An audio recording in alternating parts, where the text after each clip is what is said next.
Hello everybody, welcome to my channel. Victoria here at Radiant Moon Tarot.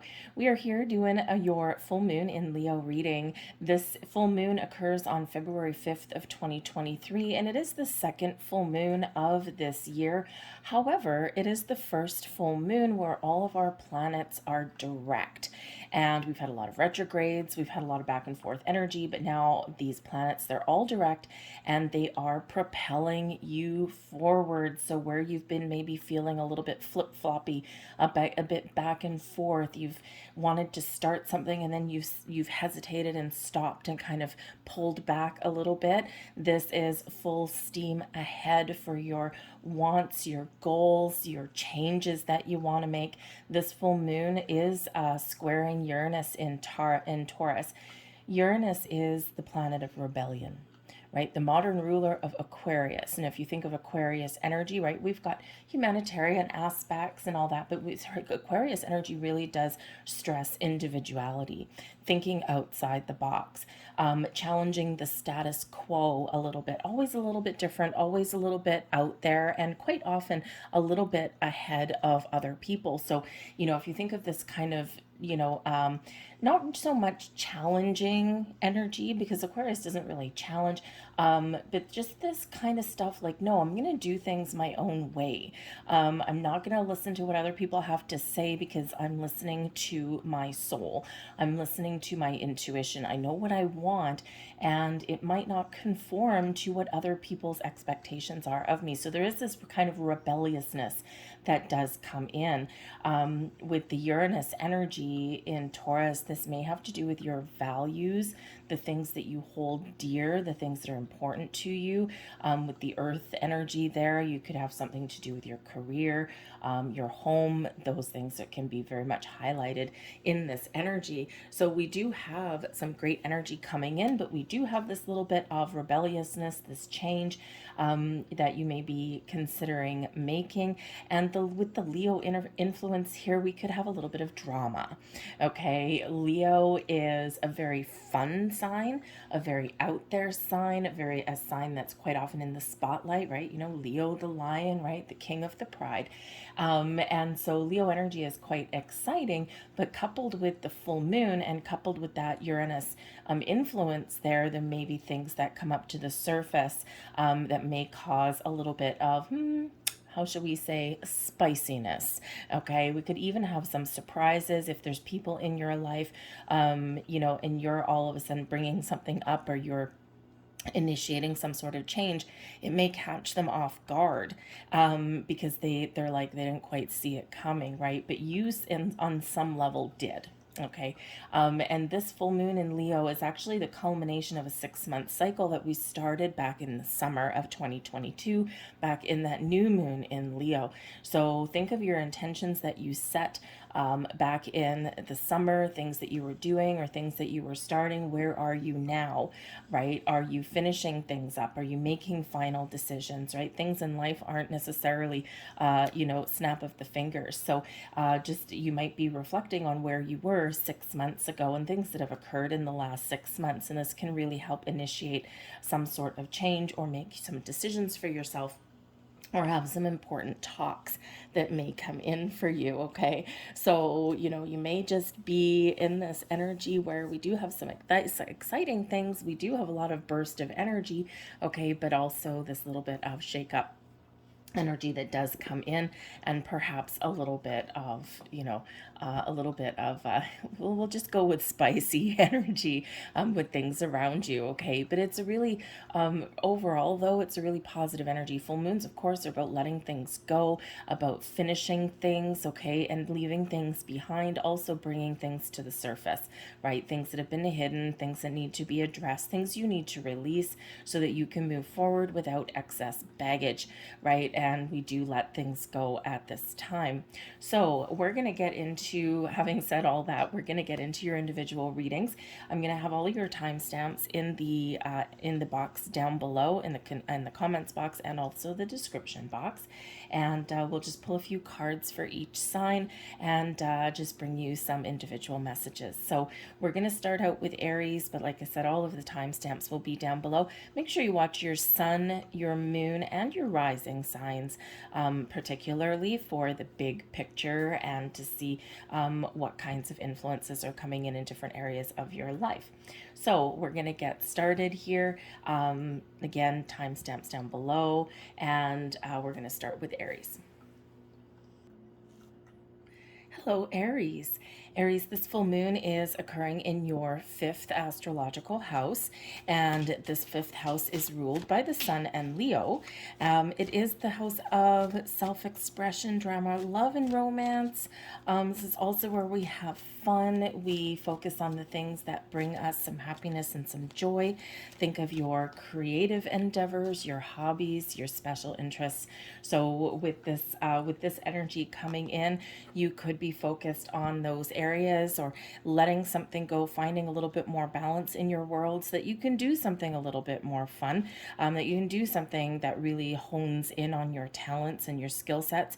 You may be wanting to try something new, but in order to do that, you might need to find some time, free up some energy for that. The Sun is in your 11th house, so this is opposite the 5th house, and that is ruled by Uranus and Aquarius. So there is a little bit of a shake-up energy. Your 11th house has to do with, your groups, your friendships, also your wishes, and also liberty, like freedom. So what do you need to free up so that you can have a little bit more fun, or so that you can spend a little bit more time with the people that you care about? You might be seeking out new partnerships, new romantic interests, possibly with this energy here, but you could also have some shakeups in your relationships right now as well, especially if there's like too much responsibility being placed on you. Things aren't quite balanced out. But if you are looking for new love and new people to connect with and new friends, this is a great energy, really shining the light on that. But that Uranus energy gives you that little bit of rebellious attitude there on some level, okay, and really focused on what is right for you, focused on, what gives you that little bit of extra joy in your world. Okay, you may even in a relationship, if you are coupled up, you may be just figuring out with your person, what can we do to change things around a little bit? What can we do to spice things up a little bit in a healthy way? And don't forget, in this full moon, we do still have Venus in Pisces, so we got a lot of love in the air here as well. So certainly that focus there on the people in your life, or the wishes and the goals and the dreams that you have. Your moon card coming out for you is the New Beginnings card. Okay, now this is new moon energy, so some of you may have certainly set some intentions for yourself back at that new moon in Leo, and things may be coming to fruition now. Okay, or you are figuring out what it is you want to do differently. Where do you want to start fresh? Where do you want to start new? Or what do you want to try? Right? That Uranus influence there is about, like, challenging the status quo kind of thing, trying something different, trying something a little bit unique. So, you might actually be doing something a little bit weird right about now. Okay. But the New Beginnings card, that new moon energy, can also represent the new moon that we had in Aquarius very recently, and this might be your opportunity, some doors opening for you just to shake things up and shake things around a little bit with this. But the New Beginnings card is really encouraging you to try something new, okay, or to turn over that new leaf, or just to get outside, go through that door, meet new people, expand your horizons a little bit. So we've got some new beginnings there for you guys. And sometimes all you need to do, sometimes all you need to do is just get started, right? And that can really quickly get the ball rolling. So we have your tarot cards coming in here. We've got the Two of Winter, we've got the Prince of Summer, and we have the Justice card for you. So the Two of Winter is the Two of Swords energy. And so, yeah, you could have been trying to make some decisions. And when we have the Two of Swords, we can sometimes be torn, right? We can sometimes be, a little bit waffly in this energy, right? Do I stay? Do I go? Do I start? Do I stop? What do I want? I don't know. Okay, so sometimes we are very undecided in that Two of Swords energy there. But this can also represent the need to find balance. And, you know, we can certainly just make those little small changes in our world. They don't have to be big, they can just be little small tweaks that really can improve. They have a big impact. Sometimes the littlest of things have the greatest results. So you may be figuring out and trying to make some decisions on how do I find more balance in my life.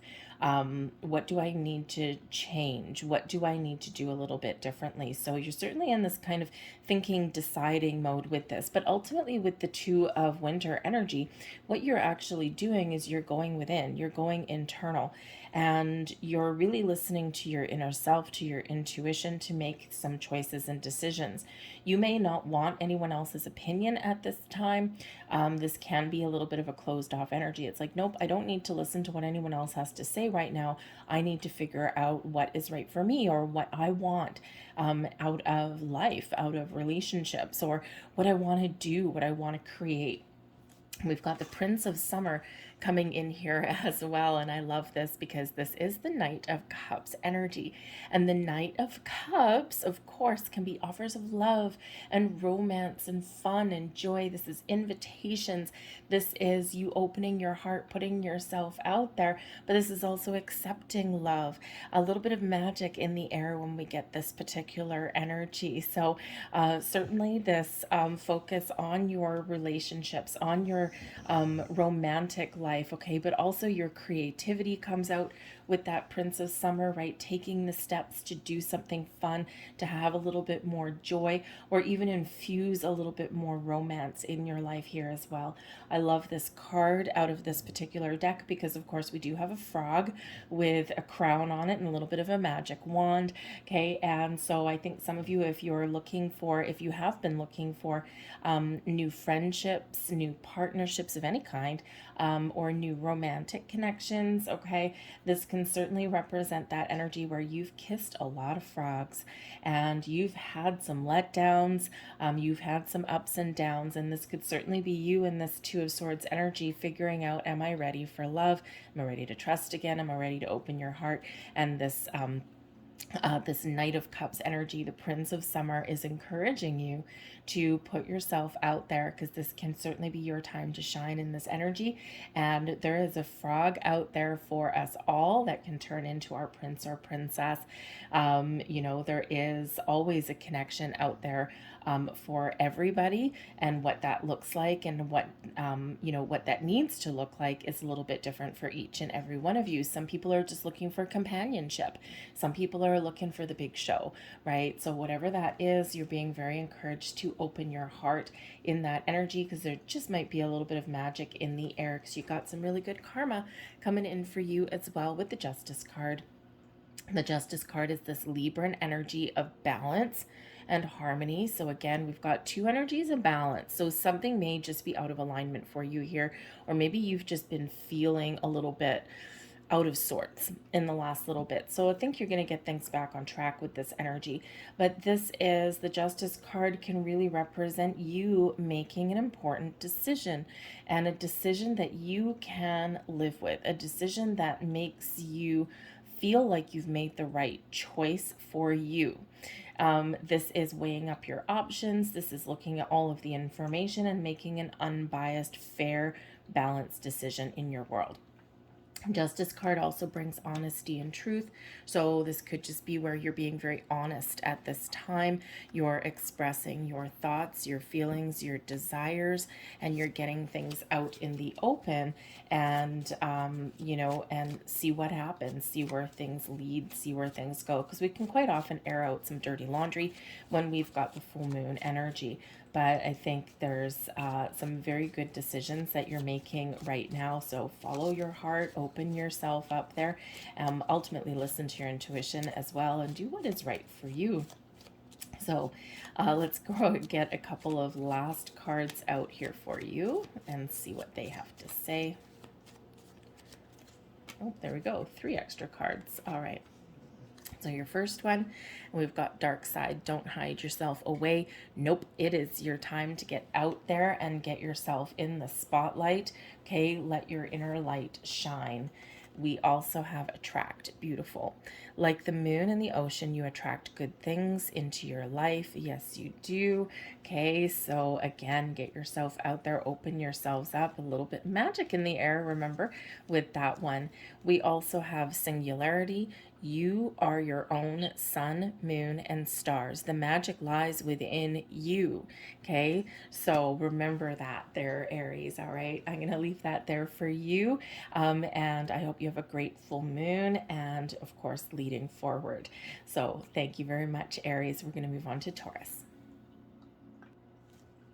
Hello, Taurus. Welcome to your full moon reading. So, this full moon is landing in your fourth astrological house. This has to do with your home, your sense of privacy, your family. And this is opposite your 10th house. The sun is in your 10th house, shining a light on your fame, your public image, your ambitions, your career. What you want to accomplish or your sense of accomplishments, all right, and people recognizing you for your strengths and for what you bring to the table. So with this energy here, you could be trying to figure out a healthy balance between work and home. That's not always easy to do, right? So you might have some discussions. Maybe there's some changes that you want to make in your career path because that's the sun shining a light on that. Okay. And there's something that you need to discuss, or, you could be worried on some level about the impact that this can have, if I do something that I really want to do, or if I make these changes that I want to make, or if I follow my goals and my dreams, what impact will this have on my home life, on my family life, on my relationships? You could also be thinking about how you can better your situation in this full moon. You could be feeling this burst of this Uranus energy of shaking things up, of trying something new. Uranus, it rules the Fool card. Okay, getting yourself out there, trusting yourself on your journey, right, and all these new things. So with this energy here, if you are maybe you're not feeling secure where you live, or you might want to improve your home environment or something, and so this can really be where it's your time to shine. But we do need to let something go to bring something new in. Okay, so there could just be this big shift that you are looking to make, whether it's your home situation. You might be thinking of moving at this time, okay, or you might be figuring out, how can I get enough money to provide for the people in my life and to give myself and my people a good home, a sense of security in this energy.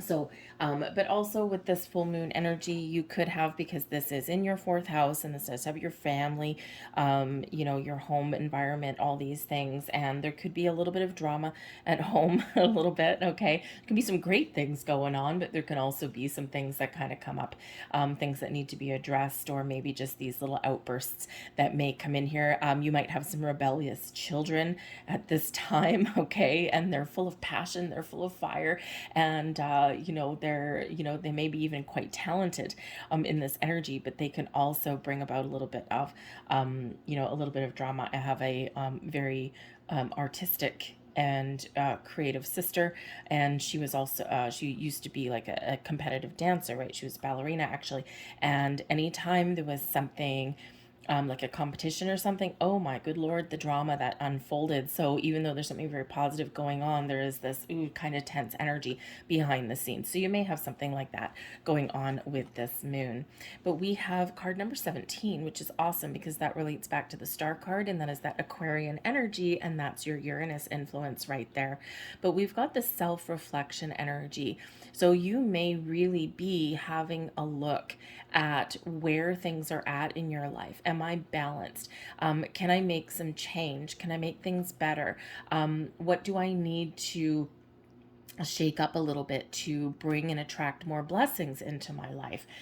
Where do I need to find that healthy equilibrium between, how I make my money or my career goals, and also, to have a good, a good home environment there as well, right? Because even if you are single, right, maybe you don't have children or spouses or anything around you, but, it's still important to have a healthy balance balance between the things you do to make money and your home environment and having some fun.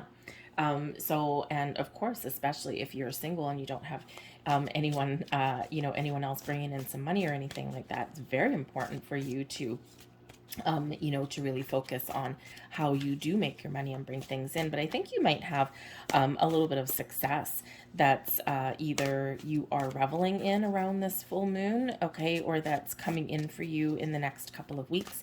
And this can be something that you're recognized for some sort of hard work.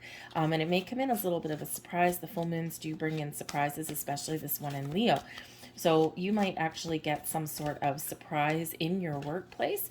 Maybe you get maybe you get put up for promotion. You might get some extra money coming in.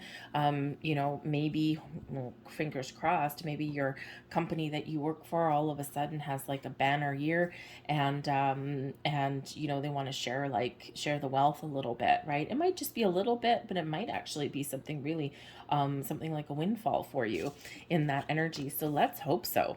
So we have the Empress, we've got the Six of Winter, and we've got the Four of Spring. Wow, this is beautiful energy. Now we do have the Empress card coming in here for you. And with the Empress card, this is Venus. And right now we have Venus in Pisces up until the 18th.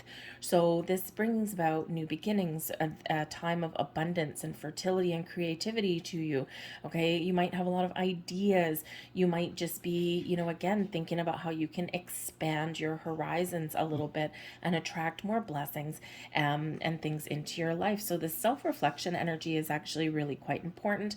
You might be going within, really connecting with your heart space when we've got that Empress energy, okay? And this is a time for growth, for expansion, for bringing in more love and balance and harmony in your world. The Six of Winter does show some forward movement, okay? This is actually the Six of Swords energy. There's times of difficulties, of turmoil, and out of that turmoil comes calm and peace and the ability to move forward and to let things go and to proceed in a better way. So for some of you here in this, you might just be figuring out how to make some compromises. We can bring peace to our situation by compromising on something here. This can also be you making some moves, okay, or just doing things a little bit differently so that things progress in a better way for you, for your environment, for the things that you want, right? This can be you taking a very calm, cool, and logical approach to follow your goals and your dreams. It's very calm energy that comes in with the Six of Winter. So you may have been struggling, you may have had some issues or maybe some doubts, with something that you want to do or something that you want to change, and now you're figuring out how to proceed in a healthy way. And it's not one of, coming out all, firepower and everything. What it is just this very calm, cool, collected. I'm going to take one step at a time and I'm going to trust my journey. So this is certainly a calm after the storm, and we do have some good news possibly coming in with the Four of Spring. Now, the Four of Spring is the Four of Wands energy. And of course, this moon is in your fourth house. So the sense of stability and security and a good foundation, and having that and trusting in that is probably very important to you at this time. So how do I get things back to where I feel solid and secure? What do I need to do? Where do I need to make change? What do I need to do to make some progress here? And so this sense of, having both feet on the ground and trusting where you're at is likely very important for you here, and setting some intentions or, initiating some change. But the Four of Spring is a time of celebration, abundance, joy. It can be get-togethers in this too. So we can have higher level of commitment. So you could be committing to your journey forward on your path to expand your horizons and attract abundance, or even just start something new. This can be parties and get-togethers. So, think of, especially with your 10th house there shining, with the sun shining on that, think of like, you being in the spotlight at work. This can be, if you put resumes out there to change your job or something, this can be like a little bit of sparkle for you, right? So all eyes are on you and you get like some, a good call, right? And this is like, oh my goodness, this is like some really good news. We can celebrate with that Four of Spring. This can be any kind of public recognition with that, but this is also all those get-togethers too. So there could be some celebrations in the forecast for you, okay, or you're just celebrating where you're at and celebrating your decisions to move forward in this. So, but we got a lot of abundance flowing to you and through you. So, go in that self-reflective energy. Think about what you want, okay, what's important to you, what brings happiness and joy into your life, and then take those little baby steps forward. And if you're called to take a giant leap forward, then do that, right? But trust yourself that whatever actions that you take, you're on the right path. So let's grab a couple last cards for you here.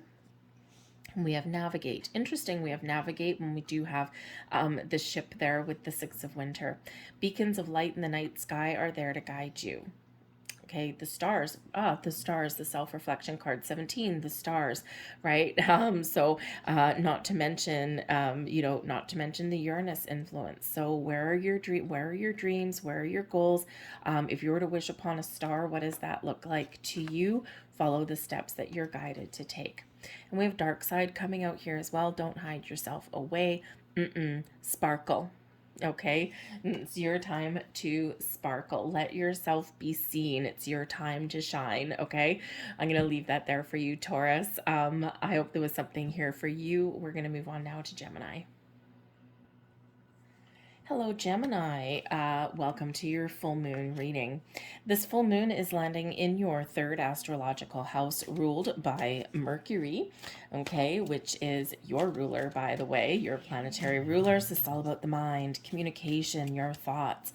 This also has to do with your travel, your short little trips, okay, your neighborhoods, also about your perception of the things around you, okay? So you might be lost in thought, okay? You may have been lost in thought a little bit for a while, that you may have some important decisions that you're making and you're doing a lot of thinking at this time.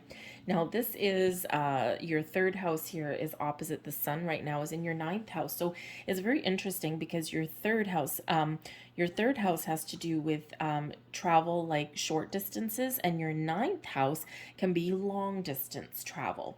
So this can be like a metaphor.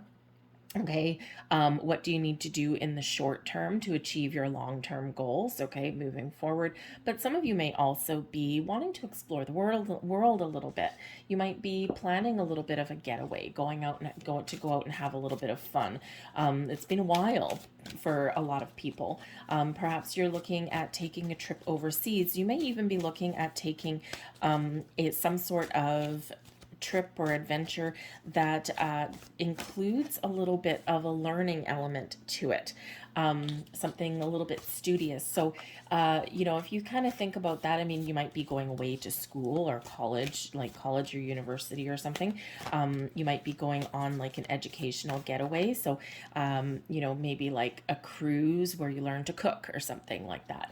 If you're, going to go backpacking around Europe, maybe it's to study some architecture, or take in a little bit of history. That can be it as well. So because the ninth house is where your sun is shining, and this is all about your higher mind, your philosophy, your morals, this big ideas, okay, but can also be about your spirituality, about your beliefs, right? So certainly a lot of expansion of the mind that may come in here with this full moon for you, okay? So you might be looking to make some changes, or you just need a little bit of a break, all right? You might have a change in perception of things around you. You might even have some new ideas, out with the old ideas, in with the new, okay? And because we're expanding our mind, we're growing our mind, okay? You might also be at this point really considering making some considerations about your communication, your social life, maybe even social media, because the third house can have to do with your devices, your technology. So it can be right now that you are paring back your friends list, say on Facebook, right? You might be looking at how many people have access to your page or something, and you might be like, you know what? I don't actually talk to 500 people. And so you might actually be, getting rid of some things on there, right? Unfollowing some pages, simplifying your life a little bit as far as that communication goes and your social media aspect there, right? So sometimes we do need to do that a little bit because we can be bombarded, right? So you might be trying to just simplify some things, but you might also need to talk about something with someone in your sphere. You might be actually looking at your friendships with your social life here, and you might actually be drifting away from certain people in your life, right? The full moon is about letting go, about releasing, about cleansing things out, right? And so sometimes we do, as we grow, as we evolve, sometimes there's nothing wrong with the people in our lives necessarily, your friends, your social groups and things. It's just sometimes we feel disconnected a little bit, and we just feel like we no longer fit, right? The pieces no longer fit there. So you might be just finding yourself drifting away from some people that you just feel you're just not digging the vibe anymore. So with the ninth house opposing that, okay, you might be getting out and meeting new people. So we have patience coming in here for you as your moon card. Okay, patience. It looks like in this we got this red balloon. Red balloons will never look the same after certain little books and horror movies and things. Okay, but the red balloon there can certainly represent, a gentle little tug of your passions and your goals, right? Think of red, the things that you love, the things you're passionate about, right? And it's just floating, no resistance there, just floating in the air. There's a portal opening here for you. The stars are bringing your blessings. The moon card there, let go of obsessive energy, let go of things that are restricting your energy. We want a little bit of freedom, a little bit of liberty there for you. But this can certainly represent that you're on the right track, you're on the right path, and to trust and have patience in your journey, because some of you've got some big expansive ideas, or you've got some long-term goals. So we need to free ourselves up from restrictive energy so that you can move forward, but be a little bit patient with yourself, with the people that are around you. Okay, and you will eventually get to where you want to go. We have the Five of Summer, the Prince of Autumn, and the King of Winter. Okay, there's your mind for sure. But the Five of Summer is the Five of Cups energy here. So there could certainly be this energy here of there's something that has been blocking or restricting you in some way, and this is the need to process some feelings, some emotions, and to move forward and look at the bright side of things. Okay, some of you are going through a period of growth, especially with your heart, your soul, your emotions, the things that you want to do, the things you want to create. And, quite often what we sometimes do, we get a little bit blocked to the Five of Summer, that Five of Cups energy. We sometimes get a little bit stuck on what's not working. Okay, or we are feeling a little bit of regret or sadness about things that we know that we need to let go of, or we know that we need to change in order to follow our dreams, or in order to find something that's a little bit more in alignment with who we are.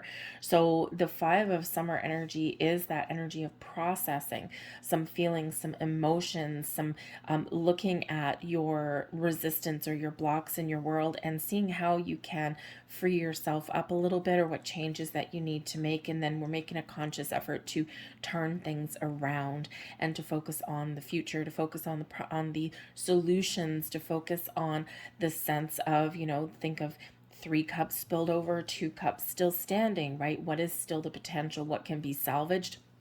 or what do I need to do a little bit different?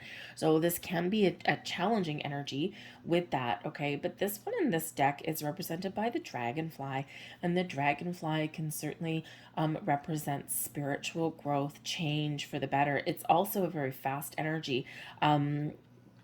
Because the Five of Summer, the Five of Cups reminds us that even if we are feeling down in the dumps, or we are going through a process of change, yes, we need to let things go to free us up to move forward. But this is reminding us that this is a quick cycle, okay? And because dragonflies have very short lifespan, right? And they're always on the go when they're there, if you've ever had a dragonfly come into your face. But they do have a very quick life cycle. So this is a reminder here that even if you're feeling kind of down, and it's not permanent, okay, and you have that ability to change. All right, but this can certainly represent some spiritual growth for you guys. But we've got the Prince of Autumn in here as well, and this is wonderful energy because the Prince of Autumn is the Knight of Pentacles. Patience.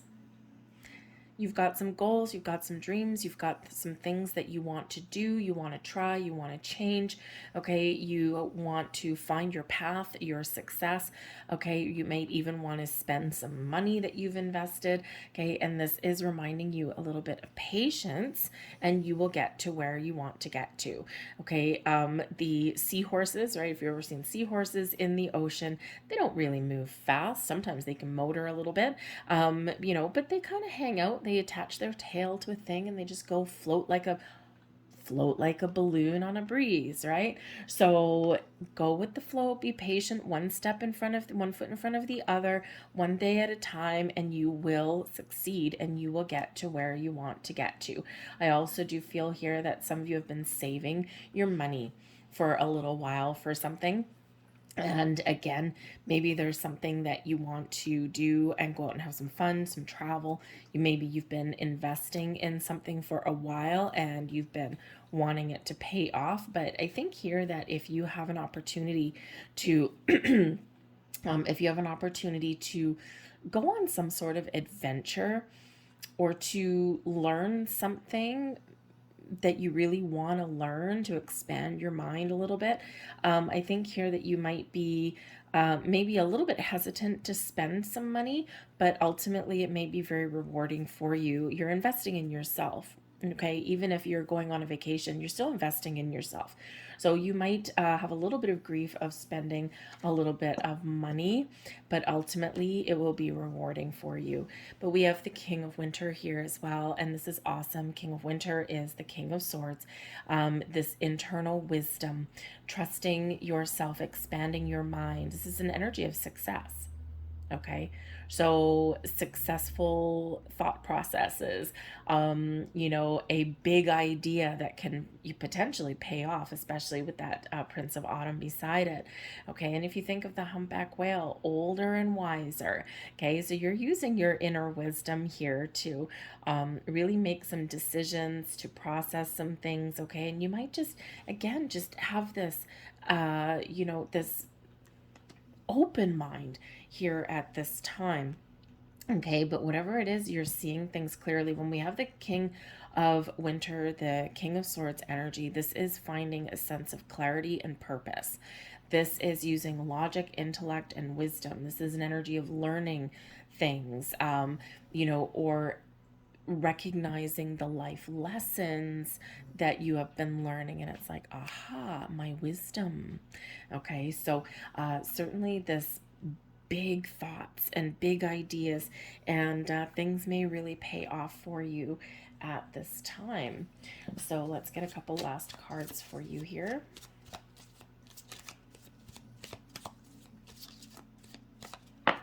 One and one more, please. You may actually also be in talks with somebody, because the Prince of Autumn, the Prince of Pentacles, or the Knight of Pentacles, and also the King of Swords, this can be an important conversation about money, about resources, about goals, about information, ideas. Okay, you may be partnering up with somebody, or you might be looking to travel with a friend or something, but this can also be this very very important conversation about where you invest your money or your time, okay? And someone very knowledgeable may have some very important information for you. We have breathe. Inhale stardust and exhale magic. Breathe. Patience. One foot in front of the other. Things will get better. It's those little baby steps sometimes that really do pay off. We have nucleus energy coming here too. The power within stars is the power within you. We are all connected. We are all magic, okay? And those stars, okay, you have the power to reach your goals, your dreams, to harness all of the energy in the universe and attract wonderful things to you, okay? So expand your mind, expand your horizons. That's what I have for you here, Gemini. I hope there was something for you here. We're now going to move on to Cancer. Hello, Cancer. This full moon is occurring in your second astrological house. Now, this is ruled by Taurus. Your second house has to do with your material world, your income, your money. You might be very focused on your finances right now. How can I make some positive change? What spending habits do I need to let go of? Where can I find more balance in my finances? Where can I invest my money in an area where it pays off? You might be actually changing where you park your money if you've got any savings. Perhaps if you've had anything kind of like in a higher risk investments, right? Something that can pay off big time, but you could also lose big time. You might be thinking of, how can I do things a little bit more practically? I don't want to lose my money. Markets are volatile. So maybe you're looking to make some changes in where you do make those investments. Something a little bit less risky might be in the cards for you. But your second house does focus on your money, your property, the things you own, the things you value. And this has to do with your habits as well, right? So it's why I say you might be looking at how you spend your money and what can you do a little bit differently to keep a little bit more of your hard-earned wealth in the bank. Okay, but because this does have to do with your work and how you make your money, the sun is opposite your second house in the 8th house, ruled by Scorpio and Pluto. Your 8th house is about birth, death, transformation, things changing. So shining a light on change, growth, and transforming some things, turning things around to make things a little bit better. This also has to do with, yes, your finances, again, your joint finances, okay? So you might be focusing on investments that you have with other people, your spouse, your family, okay? How can we balance things out a little bit better, okay? Again, as a family, where are we wasting our money? Are we going to Starbucks every single morning? If I cut that out, wow, look, I save, $30 a week kind of thing. So something changing there, but something can be changing for the positive. It's not necessarily just about things, letting go. Okay, letting something go by the wayside kind of thing. It can also be positive change here as well, especially with the sun in your 8th house. So with your joint assets, okay, some of you may actually be joining forces, business partnerships. If you are currently, single or not living with your significant other, maybe this is the time where you move in together and all of a sudden you got 2 paychecks paying for your household. And this can certainly bring a huge sense of financial relief.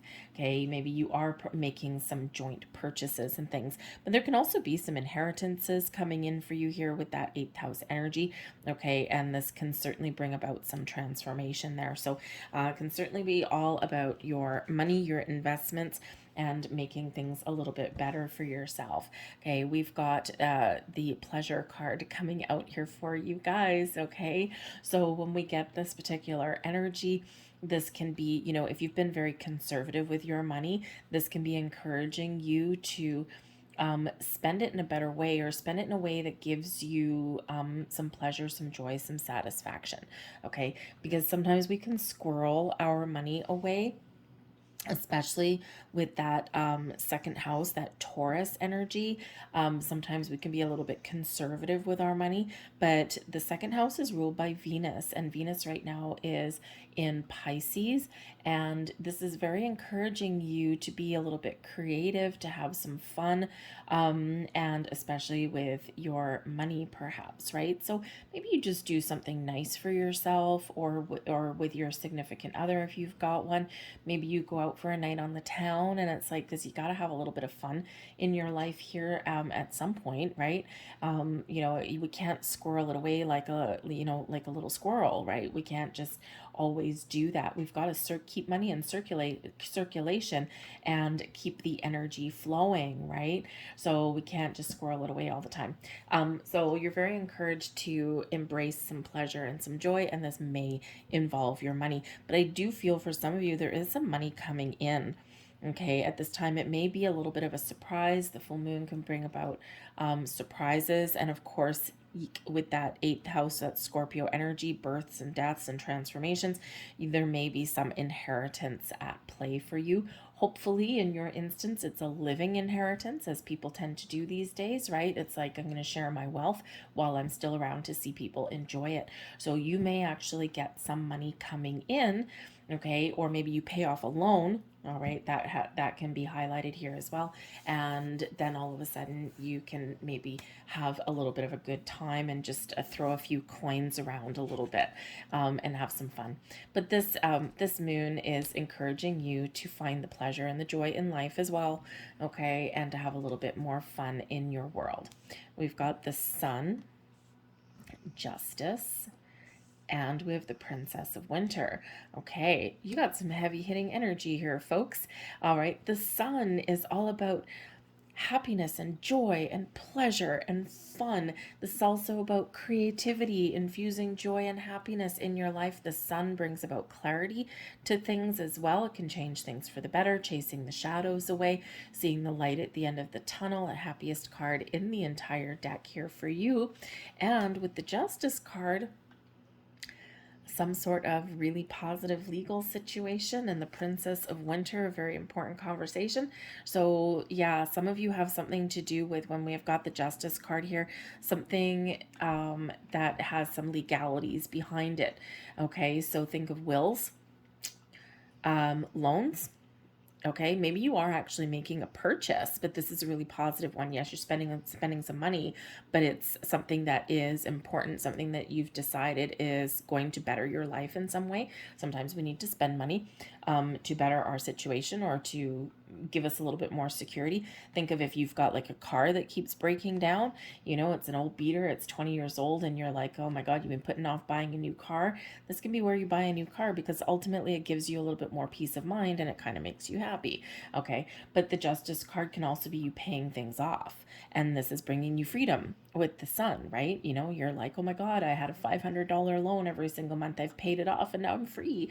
Okay, so the Justice card can also bring in, yes, those wills, those inheritances, things like that. Can also bring in things that you have a contract with, right? So think of things coming together, right? People coming together. So again, your joint finances, blending your money with another person, that kind of thing, making those investments, right? Signing the deals, so to speak. Okay, but the Justice card brings in honesty and truth. Okay, so you might be having an important conversation, especially with the Princess of Winter, and it's a positive conversation, but you also might be making some very important decisions. How can I find more happiness? What can I do a little bit differently in my life? Where do I need to find more balance in my life here as well? All right, because two heavy hitter energies, but I think you got some really good karma coming in there. And the Princess of Winter, you may have some very important news that comes in here as well. Okay, so you could have some interesting news, but that may also have a little bit of, shall we say, a double-edged sword, especially if there's inheritance there. Hopefully it's a living one, like I said. But this can also be having a conversation, keeping an open mind, trying new things. Okay, speaking your truth as well.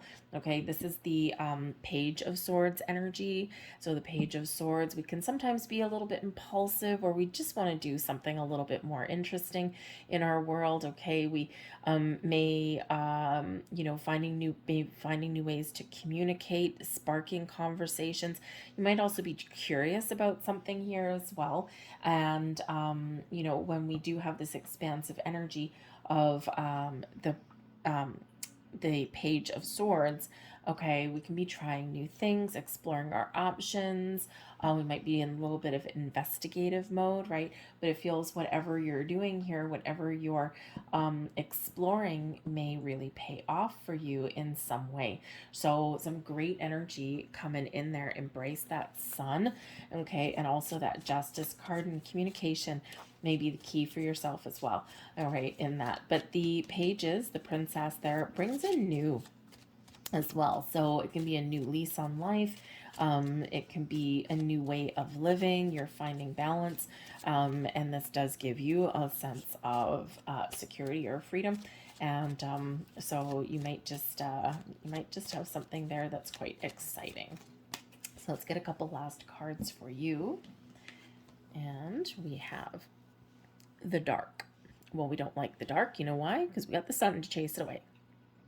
Take a moment to sit under the star-speckled sky, listening to crickets and breathing in the cool night air.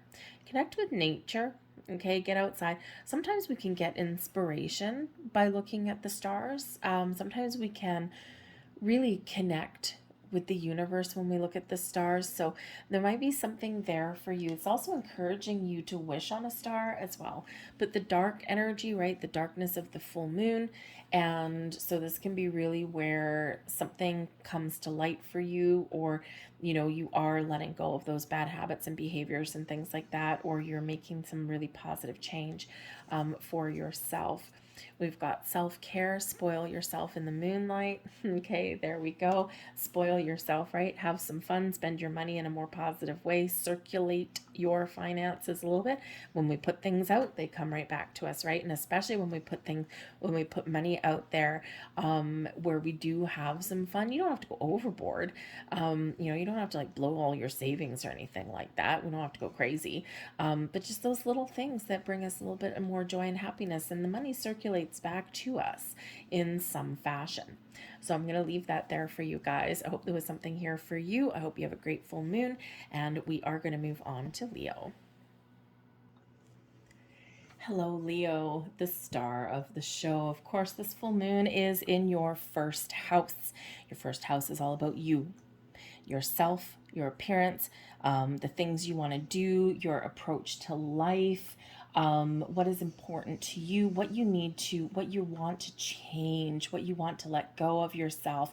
Do you have some old habits and behaviors that you're like, no, today is the day I'm going to make some positive changes in my life, or I want to be recognized for this. I've got these passion and these goals and these dreams. How do I make that happen? And sometimes we do need to let something go in order for the new to come in. This could be a time of manifestation for you here, Leo, especially for anything. If you look back 6 months ago, we had a new moon in your sign. What intentions did you set? What were you thinking about at that time? What have you been working towards? So think about the last 6 months. You might want to do a little bit of a little bit of reflection in this full moon, and see what has occurred, what has transpired, what have you manifested in.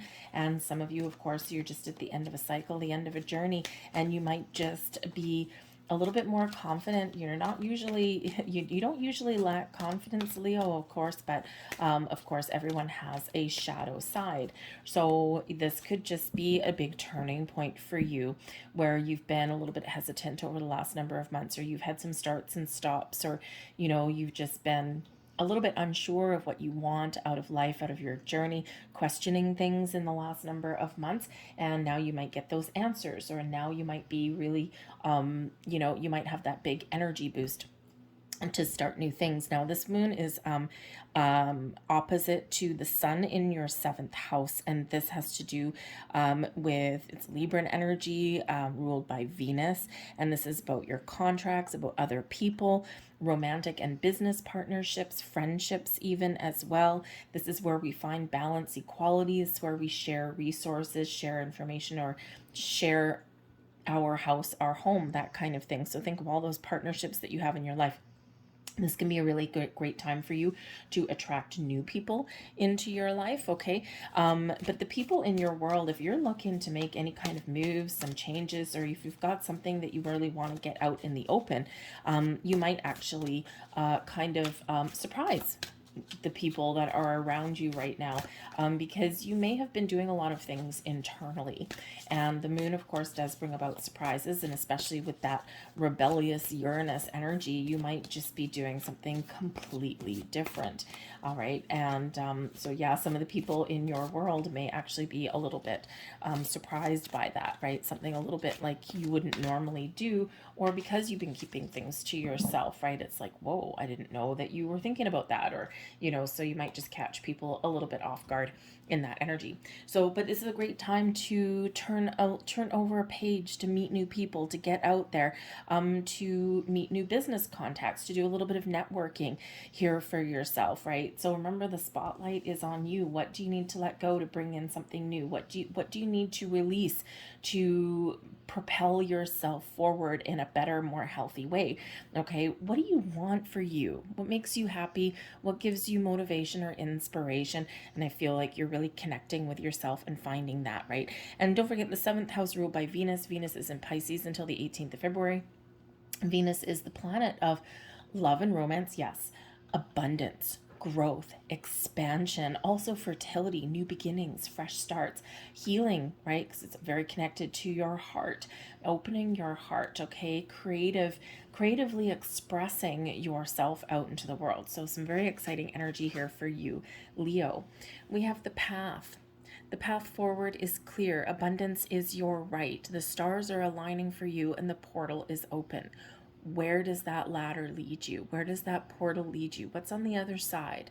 What makes you sparkle and shine? Okay, it's your time to shine, to follow your path, your goals, your dreams. Okay, for some of you, things are really coming together for you right now, and for others of you, this is really encouraging you to take initiative, to climb that ladder, through that door, through that portal. It is card number 8. 8 relates back to the Strength card, and the Strength card is you. So have the strength, have the courage to follow your goals, your dreams, to leave the darkness behind, embrace the light, to meet new people, to try different things, to shine on your path, on your journey forward. 8s are also about abundance and unlimited potential in your life as well. Okay, so this is okay. Excellent. Thank you. We're letting go. We are turning things around here, Leo, okay? We have the Chariot card coming out. We've got the Strength card. Now, in this particular deck, the Strength card is number 11, okay? It actually all goes back to how things were numbered previously. Things got turned around. So some decks, your Strength card is number 8, some is number 11. In this one, it's 8 and 11. We've got both. So we do have you front and center stage here, okay, turning over a new leaf. You may have been feeling like there's things lacking in your life, and there's things that haven't gone your way, or you're not quite where you want to be. And when we get the 5 of Autumn, this is the 5 of Pentacles energy, and it's lack. Where have you been experiencing lack in your world? A lack of courage, a lack of money. Maybe your investments haven't paid off. Maybe you're in a career path that's just not doing it for you. It could be that it's not paying you what you're worth. It could just be that maybe you can't be yourself. And that's a horrible place to be, right? It's oppressive. Okay, so wherever there's lack, something not quite working in your life, or something that's just not there for you, boom. You are embracing change. You are turning over the page. You are confident, you are strong, and you are doing what is right for you. There's help available, there's opportunities available, there's resources available, but you need to really gather your inner strength there to turn things around. So the Chariot card here, the Chariot is all about your confidence, your drive, determinations, your willpower to move yourself forward, to overcome any obstacles, blocks, resistance, or lack that's standing in your way. You're embracing the opportunity for change, for improvement, to move forward, to follow your path, to climb that ladder. The Chariot moves you towards victory and success because you're in alignment. When your spirit and your physical beings are both in alignment, boom, off to the races you go. The Chariot overcomes obstacles, overcomes this 5 of autumn by leaps and bounds. It's like, nope, I recognize there's an issue, but thank you very much. I'm going to focus more on the destination. I'm going to focus more on the solution. I'm not going to let anything hold me back, keep me down, right? It's like, nope, I recognize that something's got to change here, and this is what I'm going to do. The Chariot leads you towards victory and success based on the actions that you take, and more importantly, your attitude. It is a card of destiny. So there's a little bit of faded energy coming in here for you, okay, with this full moon, okay? There's things that you're meant to do, you're meant to experience, or you're meant to feel this way, or things that are meant to come to the surface, okay, that have been challenging you or causing you this element of lack. Now is your time of abundance. It's your time to shine. It's your time to really embrace your wonderful, beautiful inner self and do what is right for you. Be patient on your journey, all right, and trust yourself, okay? You, all about you with that strength card there, okay? You've got so much potential, you've got so much ambition, you've got so much to offer the world. Let your light shine, okay? Make those changes, let things go, right? Release expectations sometimes, and this can give you a little bit of freedom. But the stars are aligned for you. The Chariot with that, usually there's some stars in there, okay? Some very positive and wonderful changes ahead for you. So let's get a couple last cards for you here, Leo. Courage. Look at that. Okay. Wish upon a star and release all limiting beliefs. Yes. Say goodbye. As much as we love manatees and as much as cute they are, we're going to release limiting beliefs. Think big, dream big. And we have inspire. There's a fire inside you burning brighter than the sun. What are you going to do with it? I'll leave that there for you, Leo. I hope there was something here for you. If so, please hit like on this video and subscribe to my channel. I hope you have a great full moon. Harness all of this power, harness all of this energy. So I thank you guys for watching, and we're moving on to Virgo. Hello, Virgo. Welcome to your full moon reading. This is occurring in your 12th astrological house. Now, your 12th house is things that are hidden, things that are behind the scenes. This can be your karma. This can be your dreams. This can be things that you're keeping a secret. All right, this can be things that you want to put an end to. All right, some endings happening in the 12th house. So you can have a whole bunch of stuff going on, that things that maybe you can't see that come to the surface right now, okay, or you're very aware of things that you need to put an end to. We do get your spiritual and mental health sometimes that come out with the 12th house, right? Because we got the house of karma. And so there could be something here that has been hidden or that you've been keeping secret in regards to your spiritual or your mental health. Now, this 12th house, this moon energy, is opposite your 6th house where the sun is. And the sun shining in your 6th house has to do with your physical well-being. So we've got both your mental health, mental well-being, and also your physical. So take care of yourself in this full moon. You might be really thinking about how you can make some improvements in your physical body. You might also be maybe telling somebody about your spiritual journey, if you've been going through one. Okay, or maybe you're doing a little bit of research, but we do have both, you know, a lot of health, a lot of well-being, personal well-being. So your spiritual, your physical, emotional, mental well-being, all of this stuff, pay very close attention to at this time. Okay, but be willing to let some things go so that you can make those improvements in your life, whatever that looks like to you. Your sixth house also has to do with your fitness, right? Your physical well-being. So some of you might be looking to change up your gym routine or change up how you exercise a little bit, because of course 12th house, and we've got full moon, we've got endings, then we've got moving forward with something different. So you know, if your exercise regime or your way of eating or something's just not working for you anymore, or if you've lost faith in it, this can be a perfect time for you to switch things up a little bit and do something a little bit more interesting, something that you might stick with a little bit more. The sixth house has to do with your daily routines as well, also your pets.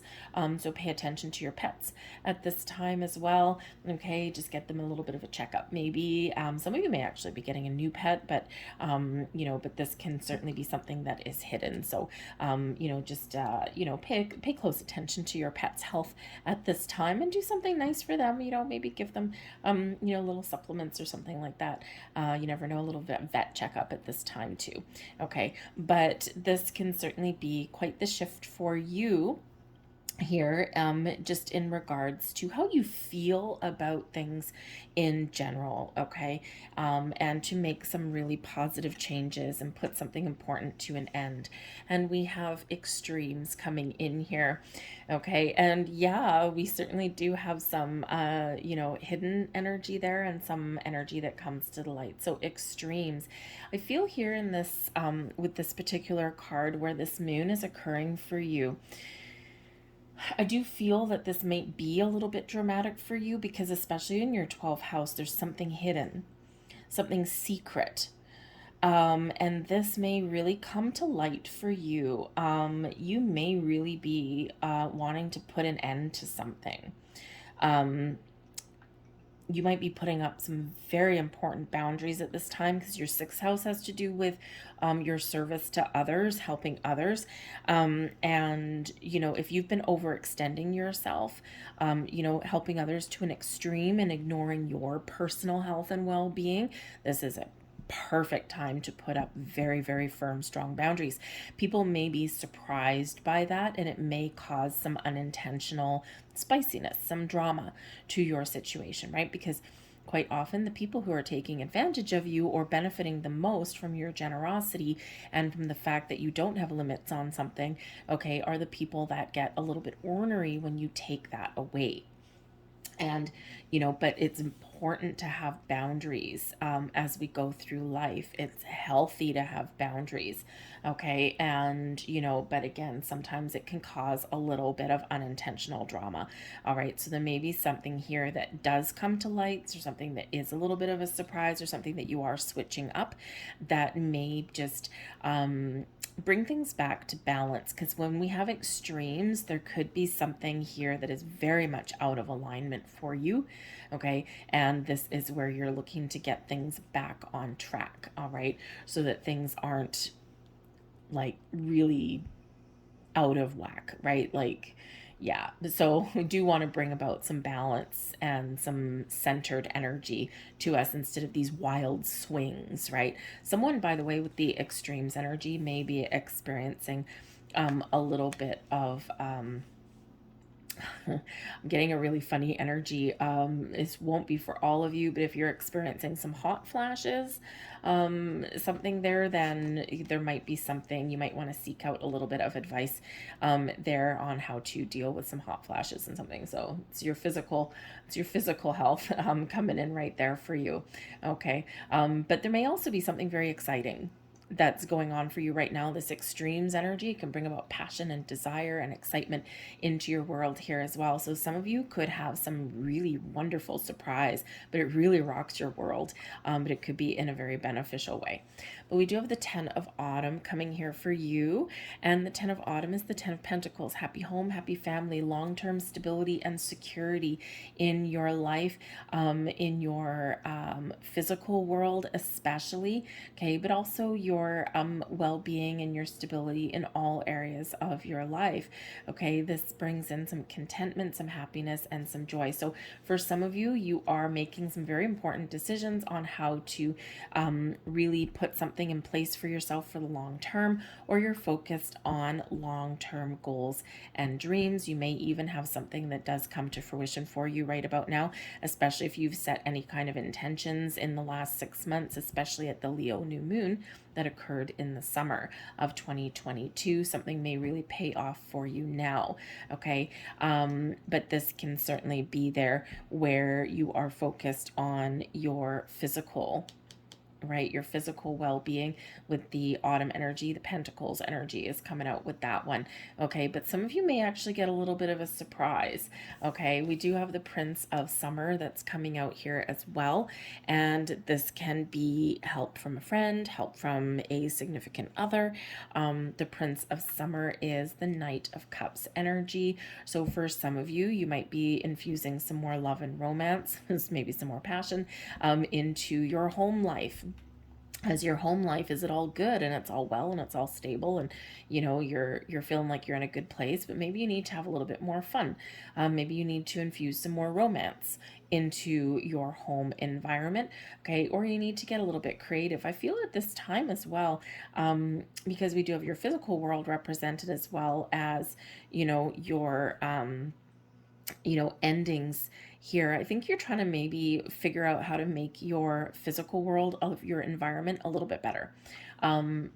So you might be looking at maybe sprucing up your house a little bit with this. Very interesting energy. So maybe you're looking at, painting your walls or just redecorating or something at this time. Very creative energy comes out with the Prince of Summer. But of course, we do have love and romance and friendships and all of those things. And again, you might be, making some plans to, figure out how to bring a little bit more balance and harmony into your world here as well. Okay. Everyone's responsible for certain things. We're trying to figure out a balance between home and work, or maybe you're, you've just got something here. There's something about boundaries here, possibly around relationships or your home. Okay. And that can be very important for you. Okay. But this can certainly bring about, again, new people entering your life, or you're getting creative and you're, figuring out how to be a little bit more, what you need to do, what steps you need to take to make yourself feel healthier and happier, and more centered and grounded in your world here. Okay. But this is opening your heart. This also represents your spiritual self here as well. The magic within you, okay, to attract the right people, the right circumstances, the right opportunities towards you, but then to take action. All right. So again, there might be something here that is really manifesting in your world in the most positive of ways. Okay. The Two of Spring, the path forward is clear. The Two of Spring is the Two of Wands energy. Okay. You're making some important decisions about where you want to go, about what steps you want to take, about how to expand your horizons. This is maybe about a little bit of freedom. All right. Freeing yourself from your blocks, restrictions, and obstacles here so that you can spread your wings and fly. All right. So making some decisions, making some plans, putting a strategy together maybe, and, making sure that something has the potential there to really pay off for you. I think your intuition is very heightened. Your spiritual growth is very much on track here as well. Okay. So I think something here is paying off for you now, but I also think here that you are releasing any kind of resistance or blocks that have been holding you back from following your goals and your dreams. Okay. And there's something that you're really excited about and something that you really want to do. And you're now, if you've been you know, kind of a little bit hesitant, or you haven't trusted yourself on your journey. A lot of people have been in back and forth energy the last number of months, but now it's full steam ahead for you. Okay, so follow your passions and your goals there. All right, but you might need to do something a little bit creative as well. Okay, I'm getting an energy of you need some fun here, Virgo. Okay, so, you know, perhaps you've been really focused on your money, your home, your family, making sure that everyone is safe and secure. And, you know, now maybe you need to have a little bit more fun in your life. That's always very important to do. Brings us into balance there. So let's get a couple last cards for you. We've got the North Star. Where are you going? The North Star is always where you're headed. All right, hold your ground and shine bright and unwavering. Okay, where do you see yourself headed, right? You're releasing blocks and obstacles and you are moving forward. Don't forget, this is your 12th house that this moon is landing in. And what happens after the 12th house? It's the last one, and then we get a new beginning, a fresh start, and doing something completely different, right? Where are you headed? What are your goals? What are your plans? Keep hold of that and follow those, okay? Got full moon energy coming in here for you too. Protect your energy and hold your stars close. Okay, and again, we do have this extremes coming out here for you as well. So it's going to be very important. It always is with the full moons always do bring about, you know, some emotions and some intensities. But I feel here for you, especially with this extremes, you know, to stay grounded and to stay centered, okay, in your world, and to stay the course. Okay, keep something in mind, have a plan, have a goal, okay, and keep moving forward towards that. I'll leave that there for you guys. I hope there was something here for you. I hope you have a great full moon, and we are now going to move on to Libra. Hello, Libra. This full moon is occurring in your 11th house. Your 11th house is ruled by Uranus and Aquarius energy here in this one as well. It is in opposition to your sun is in the 5th house.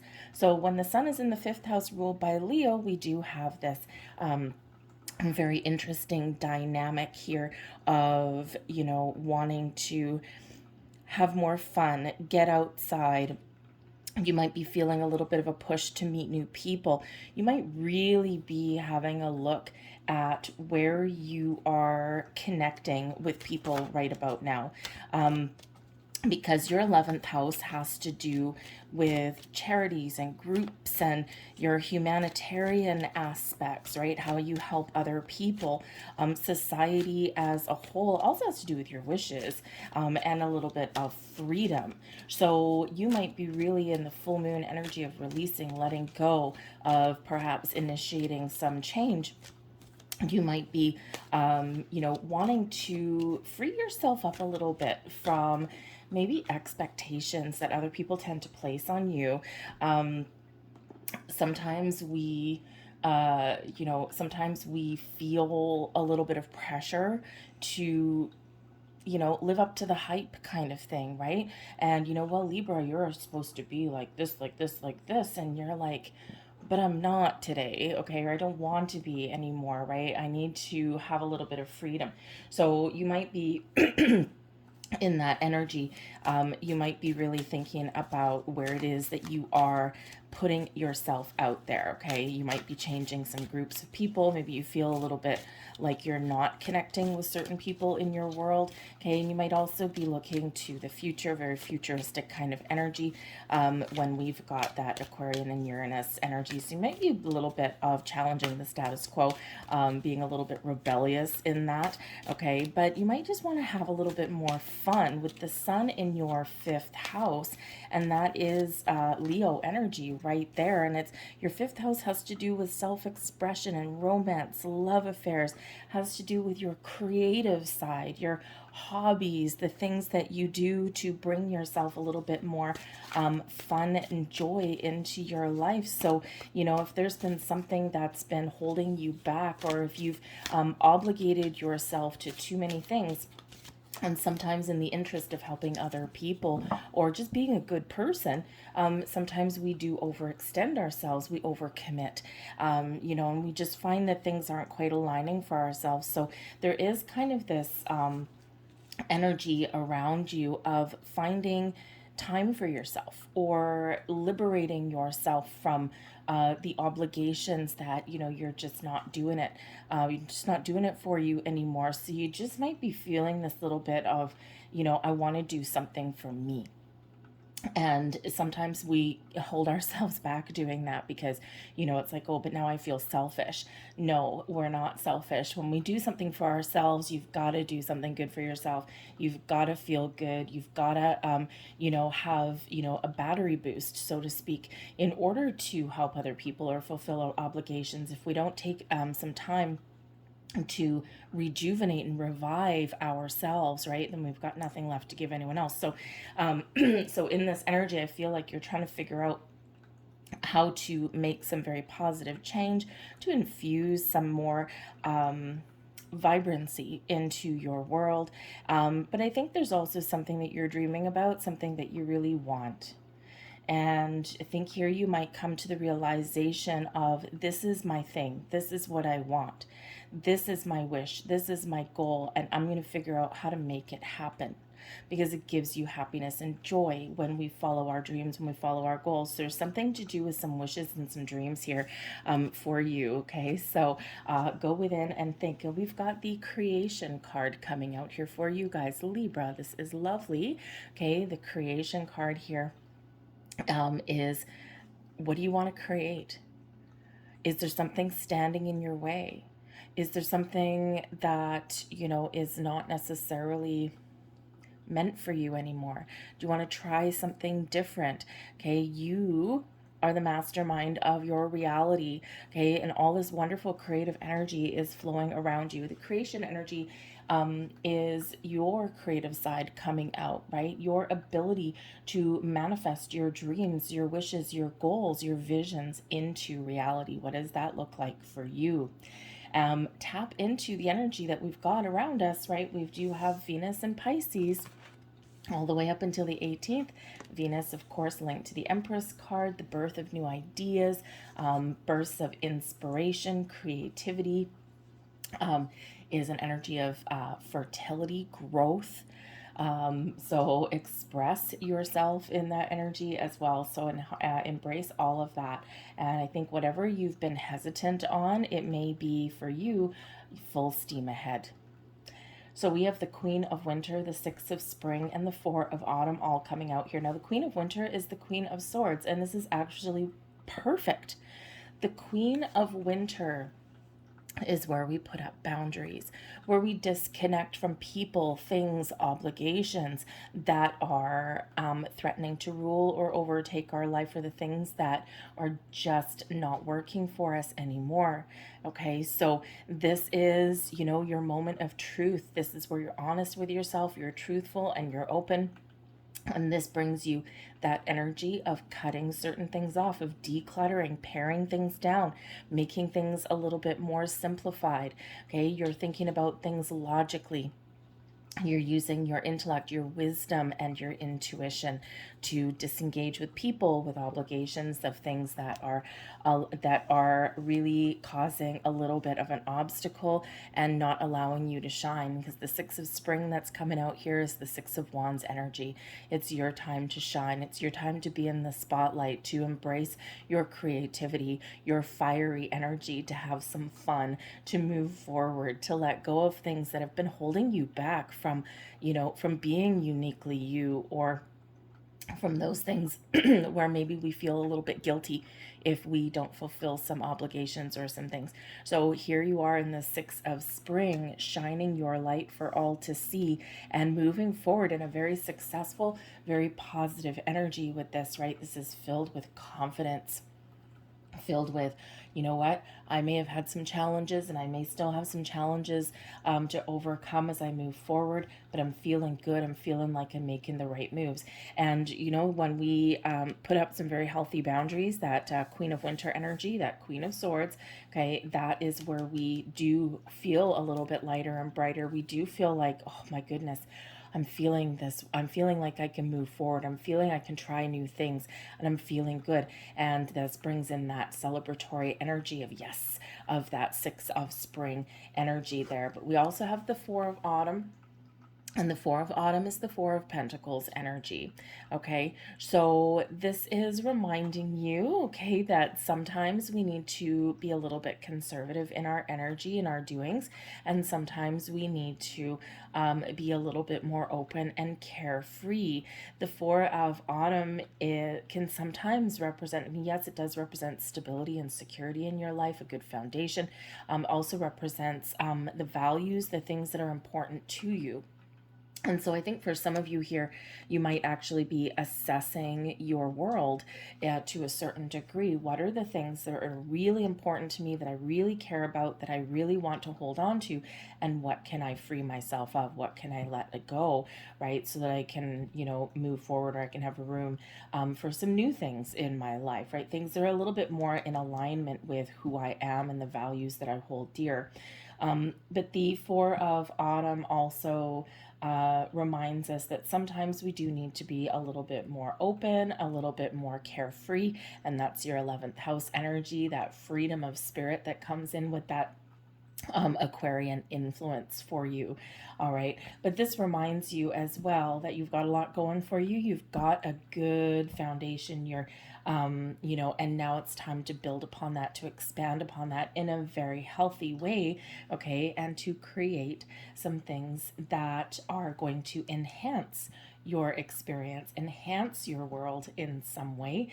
All right. And, you know, maybe not necessarily throw caution to the wind, like be reckless, but maybe just be a little bit more carefree in some way, right? Don't take everything quite so serious. And sometimes that's easy to do. We overthink, we overanalyze things in our world, okay? So no matter what you're doing, remember there's certain values, certain experiences, certain things that we do hold dear that are part of our foundation, part of our sense of self. But then there's things that, you know, just kind of create a little bit of clutter as well. So time to release there for you, Libra. So let's get a couple last cards for you. And we have here Dream, Wish Upon a Star. How fitting is that? Okay, what is your wishes? What is your goals? What is your dream? Because in your 11th house, anything is possible. Some of you may actually have some sort of wish coming true, okay, or an opportunity, a door opening up for you with that Six of Spring, the Four of Autumn. Make sure you're open and ready to receive it. And that's why creating some healthy boundaries is very important, because this gives us the ability to have the room to bring something in. Take charge. Six of Spring, Six of Wands. Don't wait for the stars to align. Reach up and arrange them the way you want. Okay, it's one thing to have wishes and goals and dreams and visions, but we also have to be willing, in the Six of Wands energy, to take charge, to stand up, to be in that spotlight, and to move things forward, right? We need to embrace opportunities as they do come up. So very interesting energy. I think a little bit of magical energy, but certainly something here about your wishes and your dreams and your goals, whether you are having something manifest in your world right now, or whether you're just getting started and you're in the preparation stages of moving forward and moving ahead. So I'll leave that there for you, Libra. I thank you for watching, and we're going to move on to Scorpio. Hello, Scorpio. Welcome to your full moon reading. This full moon is occurring in your 10th house. Are you ready to be in the spotlight here, Scorpio? Okay, it's your time to shine. Your 10th house has to do with your public image, your fame, your ambitions, your achievements, your career. Okay, your career status, all right? Your status in the world here as well, but also some influence that you have on other people, whether you recognize it or not. So the 10th house tends to be very sparkly, okay? So for some of you, there's something here that is wrapping up, or you're wrapping something up here in this full moon energy, and this could certainly bring you some recognition, okay? Or you are considering packing up your talents and your capabilities and going somewhere where you can be a little bit more recognized, whether it's financial recognition, public recognition. It could be your chance to really shine in your career path, in your field. This can be your time if you are looking to move up and make more money. This could be, where you have a little bit more energetic influence, shall we say, to step up into a higher level position, a leadership position, or even just for some big change, to change jobs or something entirely. All right, so some big energy coming in there in your 10th house. And, when we have the sun is over in your 4th house. Your 4th house has to do with your home, your family, your foundation, children, also your sense of security, and also a little bit of privacy here as well. So I think for some of you here, there's a little bit of clarity that's coming in about how your ambitions, how your goals, okay, and how you other people see you, how it may affect your home life, your family life, okay, or your sense of stability. Some of you might be feeling like it's time for you to get out into the sun, like allow yourself to be seen a little bit, right? And, Scorpio, you can kind of go both ways. Sometimes you can be that person that, that other people gravitate towards you. And sometimes you're kind of like a little bit secretive, a little bit dark and mysterious, right? So it feels like here is your time to really step forward, your time to shine. Some of you may have some manifestations that are coming to fruition around this time, okay? Or you are seeing and gaining clarity on things that have been standing in your way, or things that have been creating some resistance in your life. You may also be in this energy trying to figure out how to find a healthier work-home life balance. Okay, it's like, I need to work. Most people do. Most people need to work to get a paycheck to afford to, to have a roof over their head. And so this could be in this energy. You might be trying to manifest something in where, you still make money, you still have a good career, you still have a healthy paycheck, or hopefully a bigger paycheck, but while also freeing up some space to spend some more time at home, or to improve your environment in that area. So you might be making and contemplating some big changes, but all for the positive here. I feel, right? I feel like it's your time to really achieve something, or make those changes where you feel more accomplished and you feel as though you have gotten to where you wanted to get to.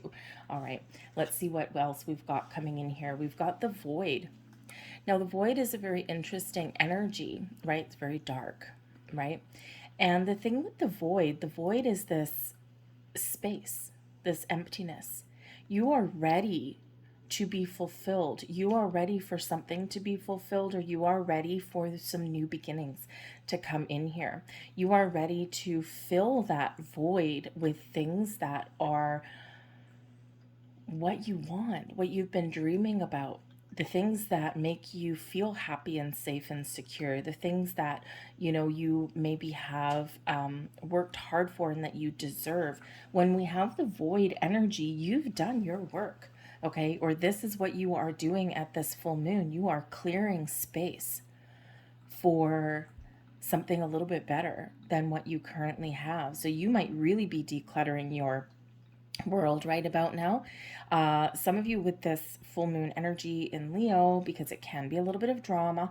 Sometimes it can be very exciting, very passionate, very creative energy, very inspirational energy, but that can also create a little bit of drama somewhere, right? Like big shakeup somewhere in your world. And, some of you may do something a little bit dramatic at this time. Now, this can be this kind of public recognition that you get, okay, or or you are finishing something that gives you some sort of rewards down the line. But I do also feel that there is maybe a little bit of impulsive energy coming in here for some of you with the void. It's like, I'm waking up today, I am done, kind of like a tower moment. I'm waking up today, I am done. Today's the day, you know what, I've got some money squirreled away, and today is the day I just need to wipe my slate clean. So you might be waking up and quitting the job that is no longer serving you because you're trusting in the ability for you to find something that is a better fit.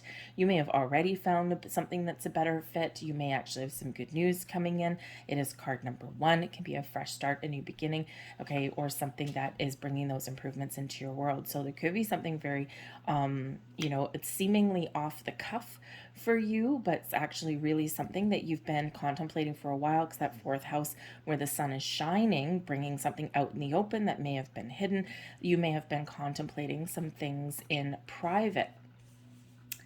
We've got the Queen of Autumn, the King of Winter, and the Queen of Winter. Ooh, things coming into alignment for you.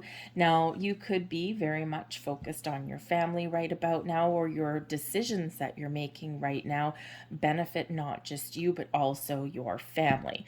Okay, the Queen of Autumn, though, here is the Queen of Pentacles energy, and this quite often does represent your home, your sense of stability, security. This also brings in abundance for you with the Queen of Autumn. But this is really where we are, things that we've been creating in our life start to come to fruition. And the Queen of Autumn energy, the Queen of Pentacles, is a nurturer. And we quite often plant our seeds of intention, and then we nurture those seeds. We don't obsess, we don't block, we nurture our goals and our dreams. We plant our intentions and we allow something to blossom and grow. So for some of you here, you do have something coming to fruition because everything is coming into alignment for you. And when we have the King and Queen of Winter, it's the King and Queen of Swords.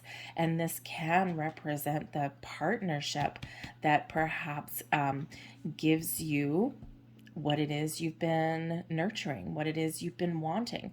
And this can be certainly your career path, right? If, this can just be everything coming together for you, and boom, here you are in the lap of luxury. Okay, this abundant energy that comes in. Okay, this can be you and someone in your family, you and your significant other, or just the energy within you, okay, building a happy home together here as well. It's like everything is coming full circle for you right now, okay, and you're feeling good. Some of you may actually be doing something that puts you in the public spotlight a little bit, perhaps getting married or buying a house, right? You may have something to celebrate there in that energy. But ultimately, the Queen of Autumn energy is your ability to find that stability and security in your world, to find that abundance and to attract that abundance towards you, okay? And, to really be in a good spot. So whether you have something that's coming to fruition now, or whether you are setting intentions and you just know that the decisions that you're making today are setting you up for success in the future, okay? I think here that you are very clear on what it is that you want. We've got the King of Winter and the Queen of Winter, the King and Queen of Swords. Number 1, this is the energy within you. You are willing to take control, to take charge, to take the lead with that King of Winter energy, but you're also putting up some very healthy boundaries. You're very open and receptive, but also maybe just a little bit not standoffish, but a little bit, how shall we say, you've got a hand up and you're willing to say no to the things that are not in alignment with your goals and your dreams. And that's an important energy to be in. Sometimes the Queen of Swords energy is always very boundary oriented, right? It's like, I'm willing to be open and receptive and have conversations with you and welcome you into my life, but you better not overstep your boundaries, okay? And if you're no longer in alignment, with my world, I'm going to cut you off. Okay. So there may be that going on, right? It's like, yes, I'm putting myself out there. I'm having conversations, or I just have this deep knowing. I've got clarity and a sense of purpose with the King of Swords energy. But I'm also willing to put up very healthy boundaries here. And again, the Queen of Swords is very likely to again say no to something that doesn't fit the view or the narrative or the goals that you have in your life. All right, so this can certainly be you being very confident. You're thinking logically, you're thinking clearly, you are not letting your emotions overtake you with this energy, which is actually a really good thing, really good place to be with this full moon, because it can bring in that drama, it can bring in those overreactions, that emotional response to things. And it feels like here in this energy, for the most part, that you are cool as a cucumber. Okay, but I think that you do have some knowledge or some information that you may be gaining, or some clarity that you may be gaining, that's allowing you to make some very important decisions. But you're very much in alignment, very much in balance here. This also energy of clear, crisp, crystal communication. Not just your intuition internally, but also communication externally as well, to speak up for yourself, to state your wants and your needs, to negotiate something here as well. Okay, you might be, if you're going into any negotiations or anything like that, or if you're having any job interviews or anything, and this is an excellent energy to be in, because if we have the King and Queen of Swords both showing up here, and you're walking into a job interview and you're feeling very good, calm, very balanced in your energy, and you're not getting like emotion, you're putting your emotions aside, right? And this is a great energy of being able to show your confidence, show off your skill set, but not in an arrogant way. Speak your truth, be honest, but also know when to shut up. Okay, and sometimes we can talk ourselves into a job just as much as we can talk ourselves out of it. Okay, or we can talk ourselves into a situation and also talk ourselves out of it as well. Okay, so in this energy here, you know when to speak, but you know when to sit back as well. A little bit of discernment coming in there for you. But whatever your situation is, we've got this abundance that you are attracting and flowing into your life. So let yourself shine here, Scorpio, in this full moon. Think about what you need to let go of and what you want to embrace and where you want to fill that void going into the future. I'll leave that there for you guys. I hope you have a great full moon, and we're going to move on to Sag. Hello, Sagittarius. Welcome to your full moon. This is occurring in your ninth astrological house. And your ninth house here, Sag, is actually ruled by you, by Sag, and also Jupiter. So this is an energy of expansion. Expansion of your mind, expansion of your spiritual side. You might be doing a little bit of soul searching at this time. You might be feeling fairly reflective in this energy. You might be wanting to open yourself up to learning something, to discovering some information, something that's hidden. You might want to bring to the light. Their ninth house has to do with your beliefs, your spirituality, your religion, your higher mind. Also has to do with the big, the big ideas, the philosophies that you hold, your morals, right? What you believe in, what you hold dear, those values that you have. But also has to do with some long distance travel.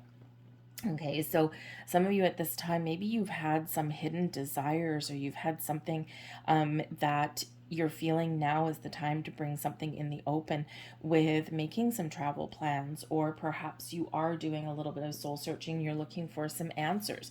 Your belief systems may be changing a little bit because we do have the full moon energy that quite often brings things to light, okay, or something hidden is being explored.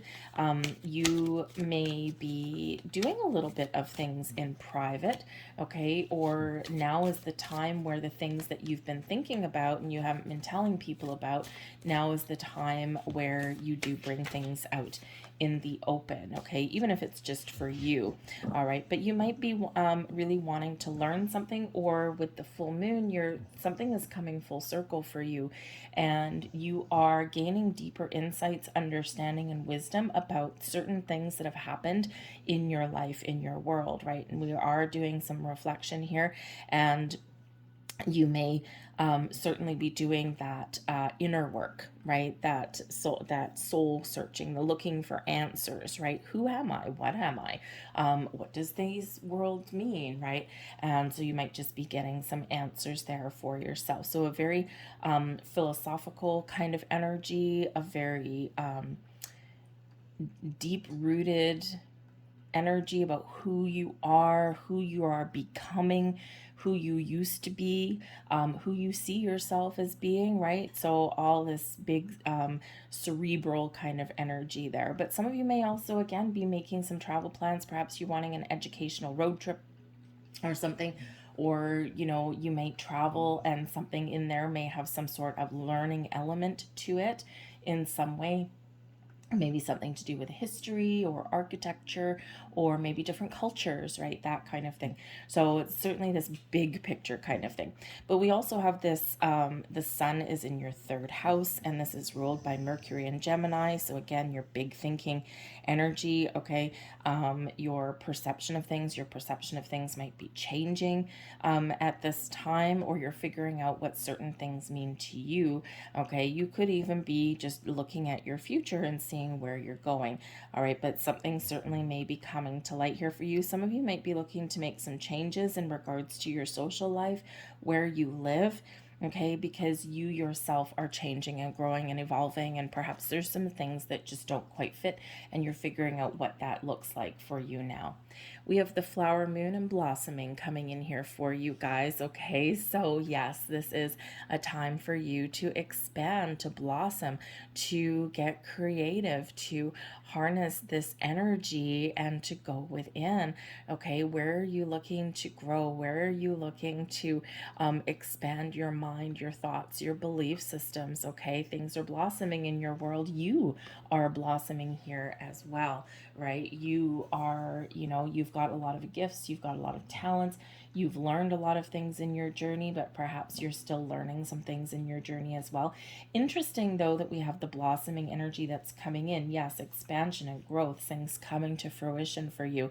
So this can, again, be something that you're getting the answers that you've been looking for, or you're discovering some aspects about yourself or about your environment here right about now. This can also be where you've had some hidden dreams and goals that you might be like, yes, I think I can, put something in motion for myself now. But the blossoming card is number 33. 33 is a master number, and it's actually a master teacher number. So interesting that that should come out here for you. We do have your third house as well. So again, maybe you are gaining clarity and insights on something that you have learned. But you may also be, master teacher can be using the wisdom, the experience, the knowledge that you've built up in this lifetime and others, and you might actually be finding yourself helping other people or getting together with people that are of a like mind. So you might be finding a teacher, a mentor, or a guide right about now, or you might actually be a teacher, a mentor, or a guide for other people, okay? But all about wisdom and learning and all about the mind there. We've got the 9 of Autumn, we've got the Lover's card, and we have the 8 of Summer. So the 9 of Autumn, this is really where it's the 9 of Pentacles energy. And this is where we're feeling good. We're feeling grounded. We're feeling like we're very confident. In the 9 of Autumn energy, we have conquered our fears, conquered our anxieties. We're feeling good about ourselves. We're feeling a little bit more confident about ourselves, but we're also feeling like we've got everything that we need. Now, the 9 of Autumn Okay, it's number 1 and 9. And of course, this full moon is landing in your ninth house. Okay, so we do have a lot of 9s and 3s that are very prevalent for you. Ninth house with the moon, 9 of autumn, but then also the third house is where the sun is right about now for you, and the card 33. So 9s and 3s. Okay, things blossoming. Actually, those 3 3s work out to a 9 too. So the 9s are about completion. So you may be really feeling this sense of completion, like I've got deeper understanding. I've figured some things out. I know what I want. I'm feeling good. I'm feeling confident. I'm feeling like I've got both feet on the ground, and I am, just feeling really good about myself. This is where, in the Nine of Pentacles energy, this is where we also do something nice for ourselves, because it is this kind of very abundant energy and feeling like we're kind of in the lap of luxury. And when we're in this energy with the 9 of Pentacles, we quite often do something nice for ourselves, spend a little bit of money on ourselves, or we take some time for ourselves. We just do something for us, for not for anyone else, just for us. Whether it's internal, external, whether it's something material, you buy yourself something nice that you've always wanted, okay, or you just take some time for yourself, or maybe in this energy you go traveling somewhere. We do have an 8 of Summer, which is the 8 of Cups, which can certainly represent a walking away energy, a letting of things go, but can also be moving forward on an adventure, something that you want and you desire, something that can better your life and better your circumstances. So do something nice for yourself in this full moon, but you are bringing things together. We have the Lover's card here, and the Lover's card is you coming into alignment with yourself. This is where you meet your higher self. This is where you feel good. This is where you're connected with your heart and your emotions, and you are making the right choices. Lover's card used to be called the choice card. You're making the right choices for you that make yourself feel good. Okay, but the Lover's card can also represent love and romance in your life as well. Two hearts meeting, coming together.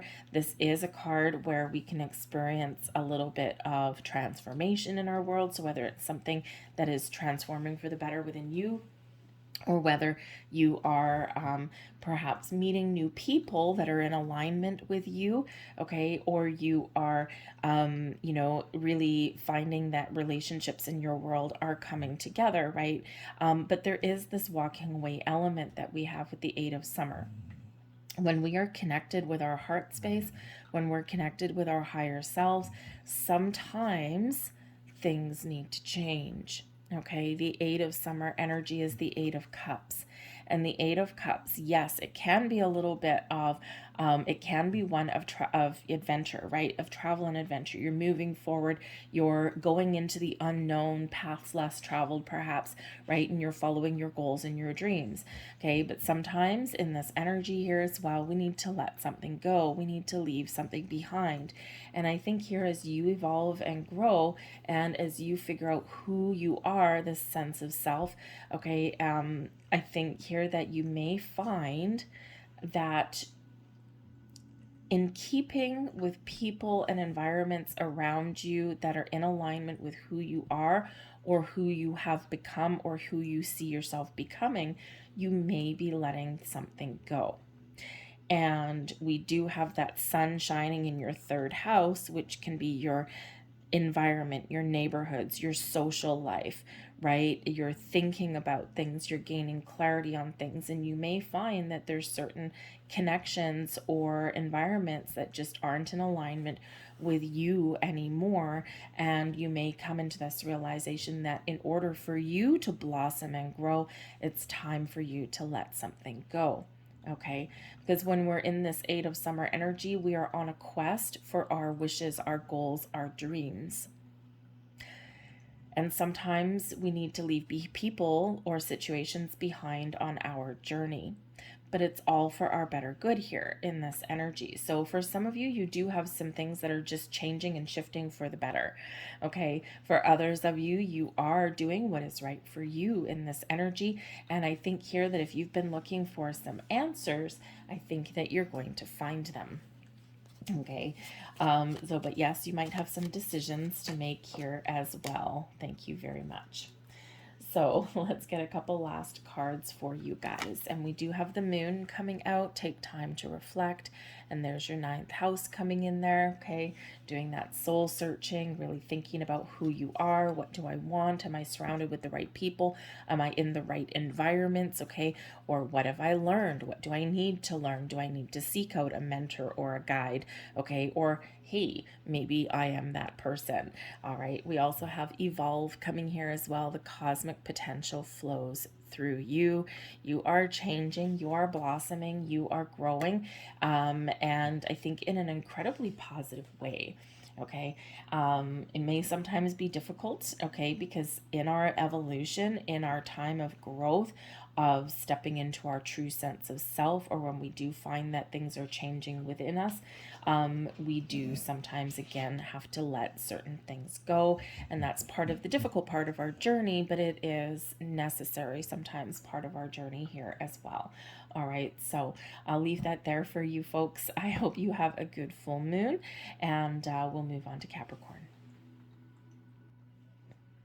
Hello, Capricorn. Welcome to your full moon. This is occurring in your 8th astrological house, ruled by Scorpio and Pluto.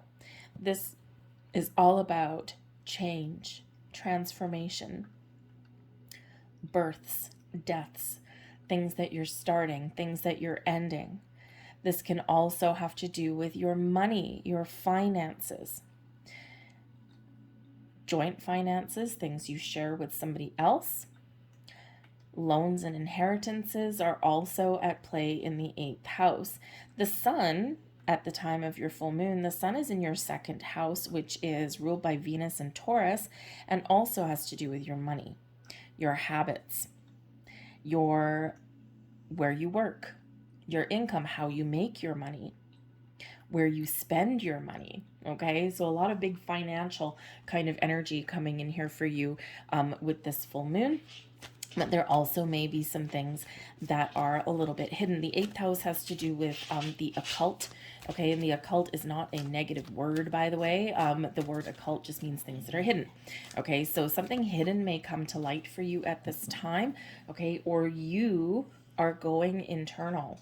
Okay, you are thinking about things that are right for you, especially if you're not where you want to be with your money. Or you're not happy with how you make your money. Perhaps you are opening the doors for change, all right, to find yourself an environment where you can actually be you. Find yourself in an environment where it allows for growth and opportunity. You might be at this time, because full moons are about letting things go and releasing things and setting yourself up for change. And this could be you are perhaps looking at how you do spend your money or invest your money, and you might be recognizing some bad habits that you may have, right? Where do you spend your money? The difference between the wants and the needs. There's a big difference and a big gap there sometimes. You may be changing how you view your investments, okay, or how you invest money with somebody else. You may be finding some changes here in regards to your joint finances. So business partnerships, how you divide up your money or your bills and things with your significant other if you have one. Sometimes, some people blend bank accounts together and some people don't. They keep things separate. But you might be finding a balance there, okay? Or maybe something does need to be reviewed, okay? Are we still on the same page? Are we still, in alignment with each other kind of thing? Or does something need to change in that energy, right? This is the time when a lot of people are knuckling down on their finances. Okay, so this can have a big impact, but you might get a bit of a surprise here with this 8th house. There could be some sort of surprise in regards to your money or some information that could actually benefit you. Because we do have inheritances that come in, okay?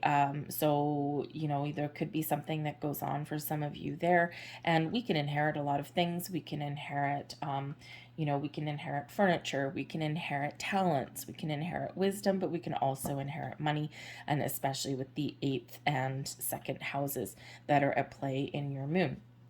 So, but again, there might be something here, something hidden that comes to light, something that you have been keeping a secret or that you have been contemplating for a while. And now is a time to move forward and to step forward into your goals and your dreams to better your circumstances in some way, right? You might need to let go of something to start something new, but you may have just been kind of looking for the right moment, the right time to make some positive change.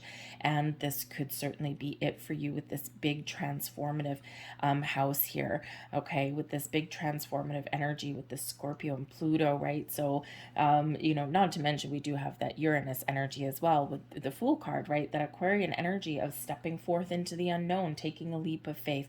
And of course, when we have all of our planets that are direct now instead of back and forth and wiffly waffly, okay, now all these planets are direct and propelling us forward. So this could just be where you are, boom, off to the races with something that you've been thinking about, okay, or something you've been keeping to yourself for quite some time.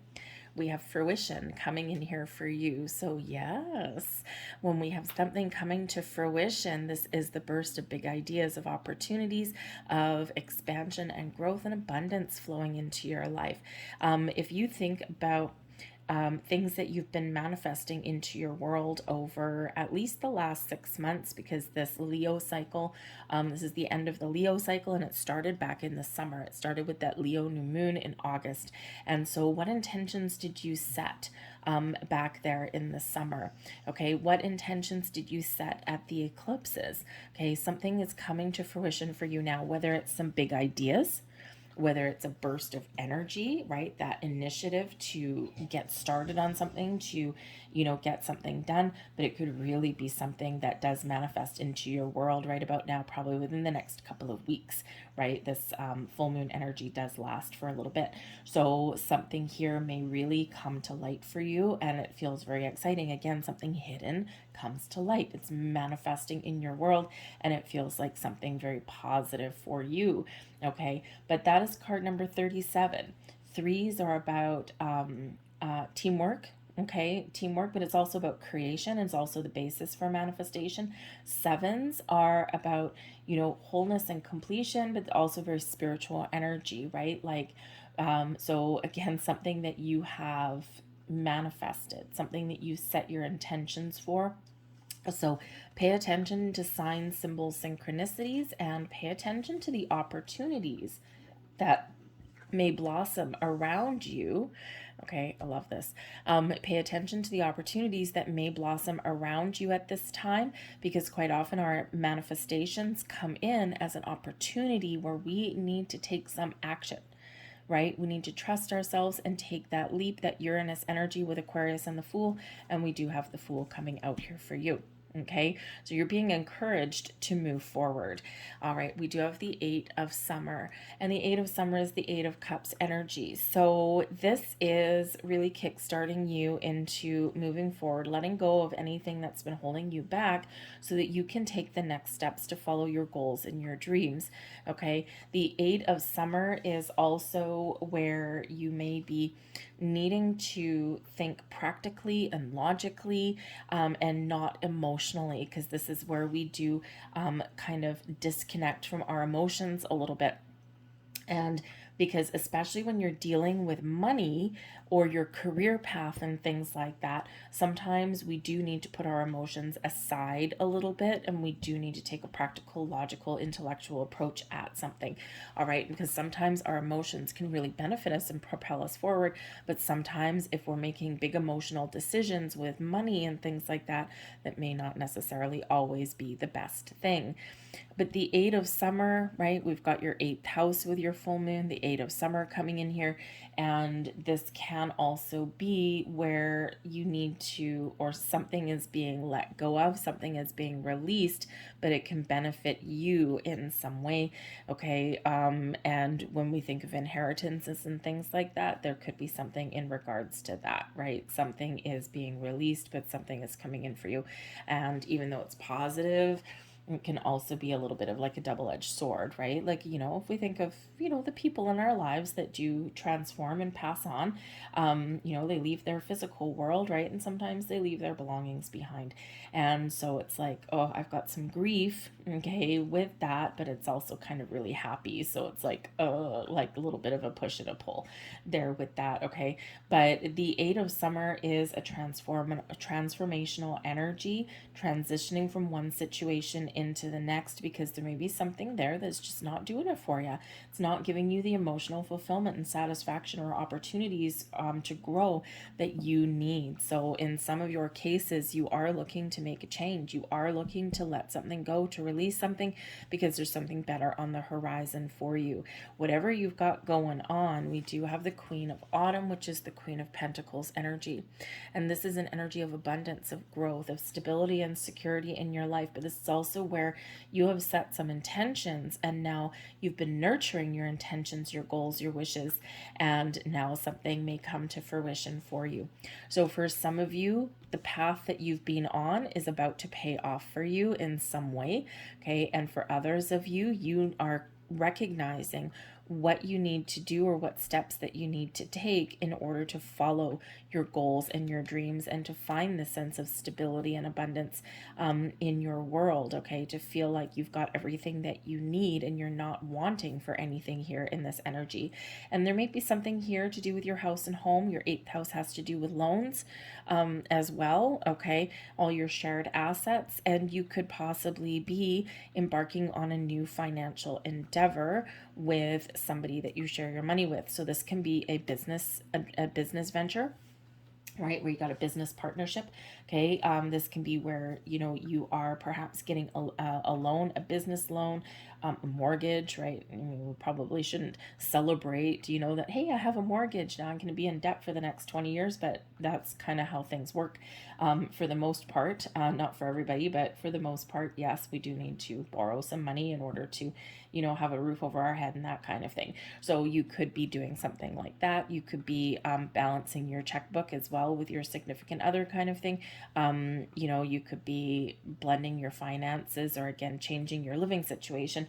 Quite often the Queen of Autumn energy has to do with the house and the home, okay? But something here is certainly shifting for the positive, okay? Whether it's you taking the first steps or something that is coming to fruition. But we do have the Dreamer coming in, and that is the Fool card. Okay, that Uranus and Aquarius energy moving you forward, propelling you forward. Okay, and we've got this little puppy dog there, and we've got all these butterflies of change and transformation for the better, for the good. And this is really encouraging you to move forward, okay, to take that leap of faith, to take the next steps, to follow your goals, to follow your dreams, to embark on new adventures, to make those positive change in your life, but to trust yourself on your journey. Whatever this Eight of Summer means for you, you are being encouraged to take it, right? To take the path less traveled, or to, initiate that change, or to start something new, embark on a new life or a new way of doing things. Something here is outgrown its welcome, and we're welcoming in that growth, that change, those opportunities there. So the Fool energy here is a very exciting energy for you, okay? So break free of restrictions, of doubts, of anything that's been holding you back. For some of you, you may actually get some money, or something comes to fruition, or maybe you pay off a loan, the end of a loan in the 8th house, and this makes you feel more abundant, and this gives you this freedom that comes in with the Fool card as well. So for some of you, you've got something really positive, just this big sense of relief that maybe you're not obligated to spend, to pay back some money every single month, right? And now you got a lot more things to play with. All right, so we got some great things going on for you guys, depending on what that means for you. So let's get a couple last cards out here for you. But follow your goals, follow your dreams, go out and have fun, go on that adventure, trust yourself, and take the leap of faith. You know what that means for you. All right, so let's get a couple last messages. Thank you very much. And we have the Dark. Take a moment to sit under the star-speckled sky, listening to crickets and breathing in the cool night air. Quite often when we just sit outside and we look up at the sky, we look up at the stars, we look up at the moon, we can quite often gain wisdom, or we can feel the connection with the universe a little bit better. Discover, spot new opportunities. See something manifesting in your world, right? Abundance, prosperity, growth, goals, wishes, dreams, they start with an opportunity. That door is open for you. I'm going to leave that there for you guys. Hope there was something here for you guys. I hope you have a great full moon, and we're going to move on to Aquarius. Hello, Aquarius. Welcome to your full moon reading.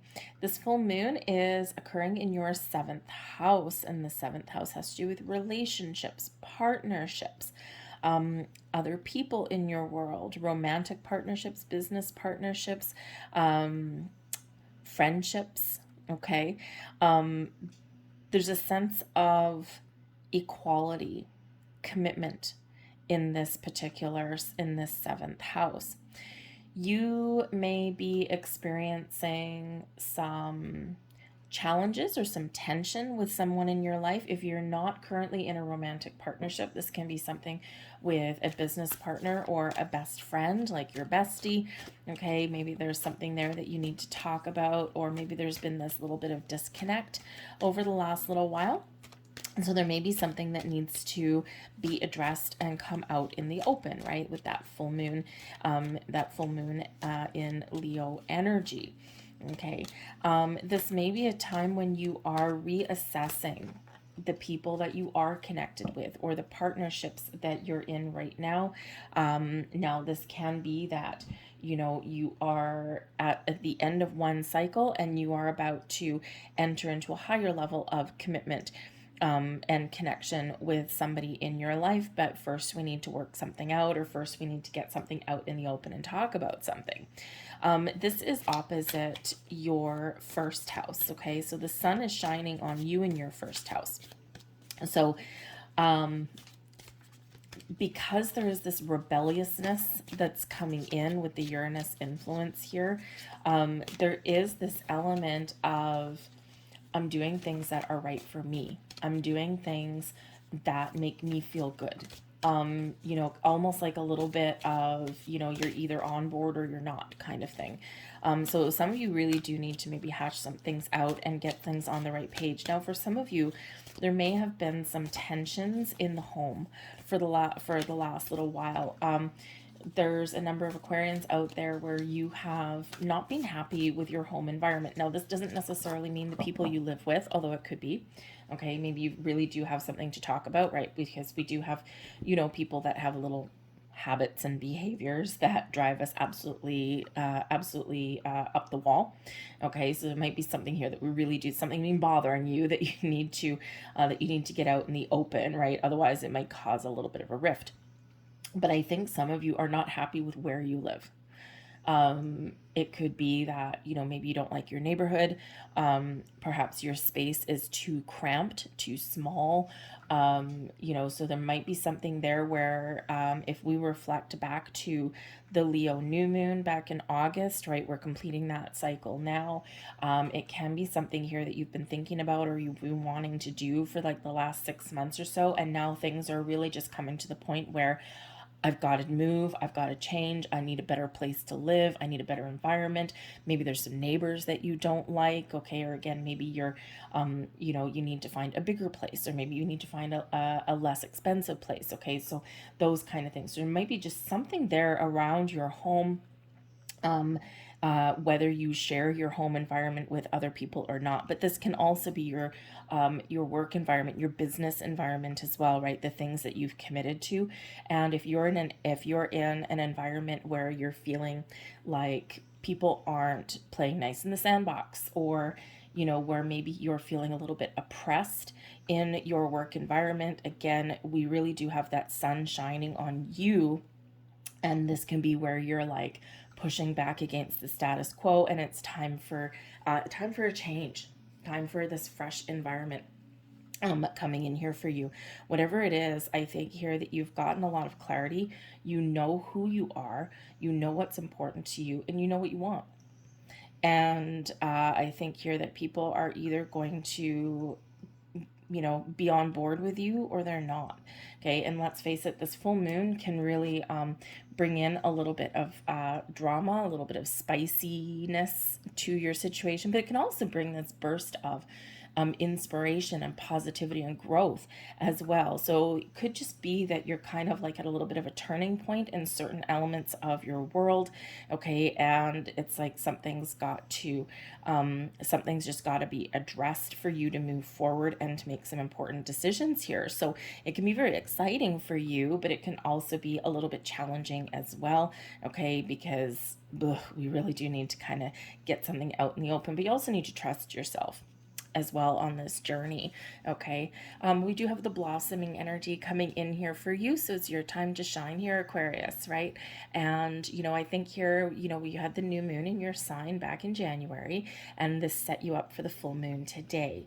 Okay. So I think here you're figuring things out in order for you to grow, to blossom, to expand your horizons, to create the environment, the relationships, the things that are right for you. I think in this full moon energy, you are figuring out what needs to be addressed, what needs to come out from beneath the surface, what needs to be expressed, and what needs to be dealt with, okay, to give some freedom, to give a sense of space, and for you to move forward and really allow your light to shine. You've got a vision, you've got a goal of some kind. For some of you, it's just little tiny things that come up, and sometimes those little tiny things that we do or that we let go of or that we need to address, those little tiny things, if we have enough of them, they become a big thing, right? So it's important to deal with things before they become too much of a problem. But this is really this time of growth, of expansion for you, to let your light shine, to have some wishes and dreams, to follow your wishes and dreams in this energy. And this is just your personal growth here as well, right? You've got the sun shining on you in your first house, right? And without the sun, nothing can grow. Without the sun giving us energy, we can't move forward, right? So the sun is chasing away some shadows here that are around you, and I think really giving you some clarity and insights that you've been needing or you've been looking for. We've got the Six of Autumn, we've got the World card, and we have the Nine of Winter. Okay, Nine of Winter is the Nine of Swords. What is the Nine of Swords? In shadow, our fears, our anxieties, our worries, our doubts, the things that are beneath the surface that we need to deal with and we need to release and let go. But we do have the Six of Autumn, which is the Six of Pentacles. Now, this can certainly be where you might get a little bit of a surprise at this full moon. The full moon brings surprises, okay? It can bring things that are just jolting us out of a sleepy energy here as well. But when we've got the Six of Autumn, this is a beautiful energy of balance, harmony in your world. Okay, so something being aligned for you here, or your ability to get something back on track. Okay, and sometimes, the Nine of Winter energy, the Nine of Swords, sometimes we worry about things, and then when we actually have a conversation or we bring something out into the open, it's like, oh, that wasn't so bad. Okay, because we overthink and overanalyze. And Aquarius, you are quite often, very intelligent and the smartest person in the room, but sometimes that can work against you. Okay, you overthink things, make things too complicated sometimes, right? Even though you're a visionary. Okay, sometimes you get in your own way, just like anyone else does. But the Six of Autumn is balance and harmony in your life, making balanced, fair choices. But this can also be something flowing back to you. The Six of Autumn is a reminder of things circulating back to us, the energy that we put out, the good that we put out, the help that we give other people flows back to us in a very positive way, and most often multiplied at least sixfold. So this could be where you discover something really positive at this time. This can be where something that you've wanted and something that you need in order for you to grow and move forward comes in for you. You might find a little bit of money. You might get, a more balanced commitment with the people in your life, right? This is where we get an honest day's work for an honest day's pay. This is where we have, people in a relationship, everyone pulling their own weight, everyone being committed on the same level, right? Because it does have that balanced influence to it. Okay, this is also a card of charity, of giving back, but it's also one of receiving, the law of giving and receiving. So it's one of circulation, right? Things, what goes out flows back, what goes out flows back. Okay, so you might be helping other people. This blossoming energy is card 33. 33 is a master teacher number. Okay, and sometimes we learn when we get this energy. Sometimes we have someone that comes in that can teach us something, but quite often, Aquarius, you are that teacher for other people.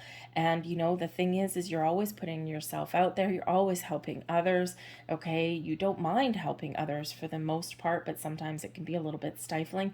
And I just feel like here that you are getting something back. Okay, or you know, you've got doors of opportunity that are opening up for you because of all of this wonderful energy that you have put out. Okay, but we do have the World card coming in here now. The World card, because of course, can represent the end of a cycle, and we've got a full moon. So yes, this is an end of a cycle for you, and things are improving, moving forward. The World card can bring a sense of completion and closure in an area of your world. It's like, yes, we've addressed something, or we've, you know, made some decisions, or we are shutting the door on overthinking and overanalyzing, right? The Nine of Winter, that Nine of Swords, okay, get out of your head. Get out of your own head, get out of your own way, and be more open. And I think the World card is helping you to do that. But the Nine of Winter is a nighttime card as well. It doesn't always have to be a negative card, and it can represent our dreams. It can represent our subconscious. Okay, so it can be something here that has been, you know, hidden, that is coming to light here. Okay, something, maybe a conversation, you know, maybe just some big ideas, something you've been dreaming about. You gain some understanding about that, you know, what that means to you. Okay, or you are figuring out how to resolve something, or how to release something, or how to follow your dreams without maybe upsetting the apple cart along the way. But the World card, you could be getting some awesome news right about this time, because this is a card of success, of completion, of celebration. Okay, this is one where everything's aligning for you. Okay, and we're feeling pretty good about our circumstances. The World card brings about abundance in our lives, this blossoming energy, right? Something coming to fruition for you, something that is very positive.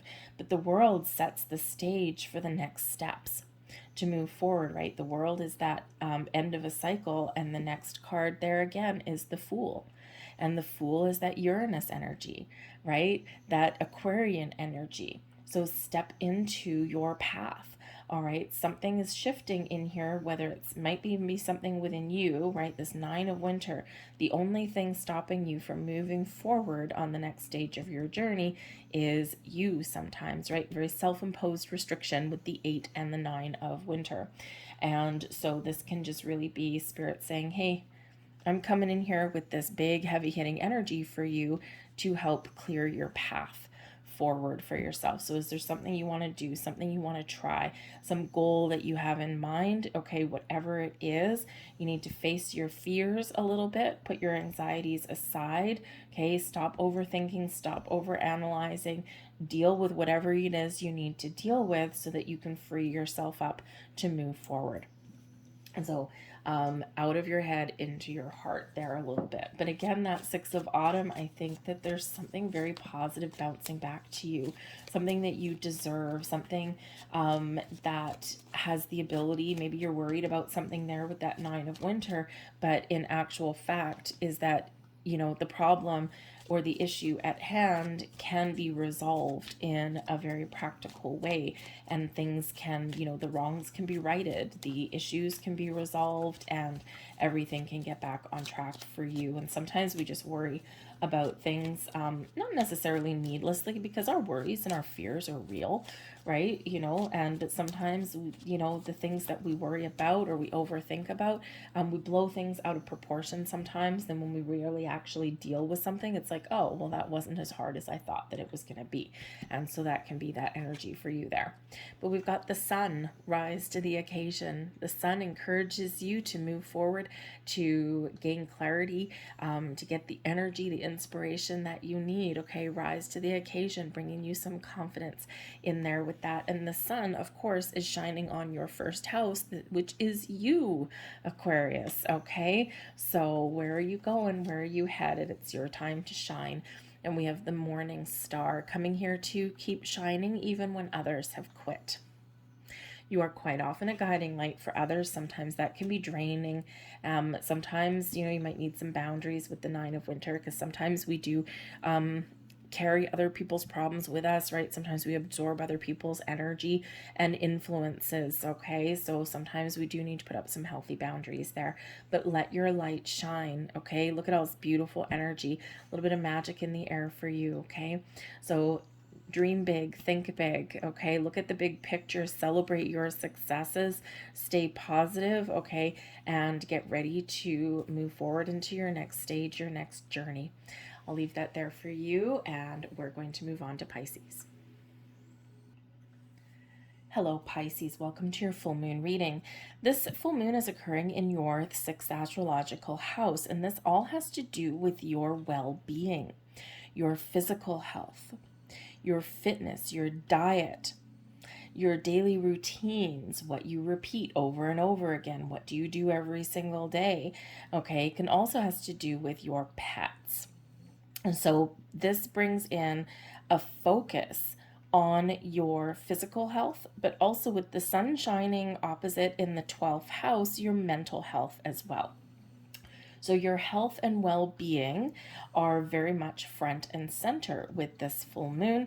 Okay, so you might be really looking at your diet, right? What do I need to change? I'm not feeling good. I feel a lack of energy. Maybe you're, kind of in a little bit of the winter blues, and you might feel as though you've been starting to make some bad decisions with what you eat, what you put in your body, or, sometimes at this time of year, we don't tend to be as physically active as maybe we are at some other times of the year. Okay, so you might be really focused on those areas, right? Changing some habits, right? The full moon is letting something go. And, quite often it's the little things that we do that have the biggest impact. So if you're somebody that, maybe you really like, cake or candies, right? Sugar, one of the biggest addictions in the world is sugar. Maybe you've got like a little fast food habit, or, perhaps you're looking at your portion sizes, okay? Or maybe you're just looking for better ways to get off the couch. If we take little baby steps and make one little small change, that quite often evolves into some bigger changes. The 6th house, though, does also have to do with your service to other people, how you help other people. So with the full moon energy here, you might be looking to put up some very healthy boundaries, okay? Because it's wonderful to help other people. It's commendable to help other people, but sometimes we overextend ourselves a little bit too much, and then we sacrifice our own mental, physical well-being because we are spending too much time and energy in service to other people. Okay, so sometimes we do need to put up some very healthy boundaries and take back some time and energy for ourselves. Okay, so boundaries on many levels is very important for you, but you may also have in this energy something to do with pets coming in. Okay, so pay attention to not just your health and well-being, but also that of your pets as well. Chances are, if you've got a dog or something, if you need to get off the couch a little bit more, maybe they need to as well. And going around for a walk in the neighborhood with your dog or something is a great way to get outside. But this moon is also bringing in the influence of your 12th house, where the sun is, and this is endings with your 12th house. So again, endings, double endings, okay? With that full moon, you're shining a light on things that need to stop, okay? Or things that you do need to let go of to better your situation, to better how you feel. The 12th house has to do with your dreams. This could be something that you're dreaming about that may come to light right about now, okay? And it's like, in order to follow my dreams, I need to let go of something. I need to release something. I need to, take some sort of initiative, some action here, okay? There may also be something hidden that comes to light for you right about this time. The moon can bring about surprises anyway, but as can the sun in your 12th house. Okay, that sun is opposite the moon, so something that is hidden may be revealed, may come to light. This could just be some epiphany moment for you. Okay, but this can also just be something that, wow, really catches you off guard. The 12th house is also about karmic debts, and it is also your endings. So it could be that you have a karmic cycle that's coming to an end for you as well. And this can give you a big sense of relief. So we've got the path coming in here for you guys. All right. And the path shows that you have a door opening for you. You have opportunities opening for you. There's a better way forward. There's a better way ahead. All right. All you need to do is take the first steps, is to follow the path where you're being led, to follow the signs that you're seeing, the opportunities that are opening up for you. All we need to do is take the first step. Okay, the ladder might look tall, might look long there, but all we need to do when we take that first step, it leads into the next, it leads into the next, and that leads us into a brand new world, a better way of being. So what is it that lies through that portal for you? What are you dreaming about? Okay, that 12th house does have to do, can have to do with your dreams. Okay, can have to do with, your fantasies, things that you've been fantasizing about, dreaming about, things that you've been wishing for. Okay, whatever that looks like to you, you're being very encouraged to take that step, because those doors are opening for you. Okay, that opportunities that lead to success or a better way, a more healthier lifestyle, or a more abundant lifestyle, is all through that door, through that portal. So follow the path. We have ego, how fitting. Okay, we've got the Prince of Autumn, and we have the Ace of Spring. So the ego card out of this particular deck, okay, is actually the Devil card. And the Devil card is quite often our material world. It's things that we're tied to, things that we're bound and chained to, but things that we always have the ability to release ourselves from, should we decide to shine a light on that shadow side. Okay, this does have to do with your shadow side, okay? The things that are not necessarily healthy. So think about your bad habits.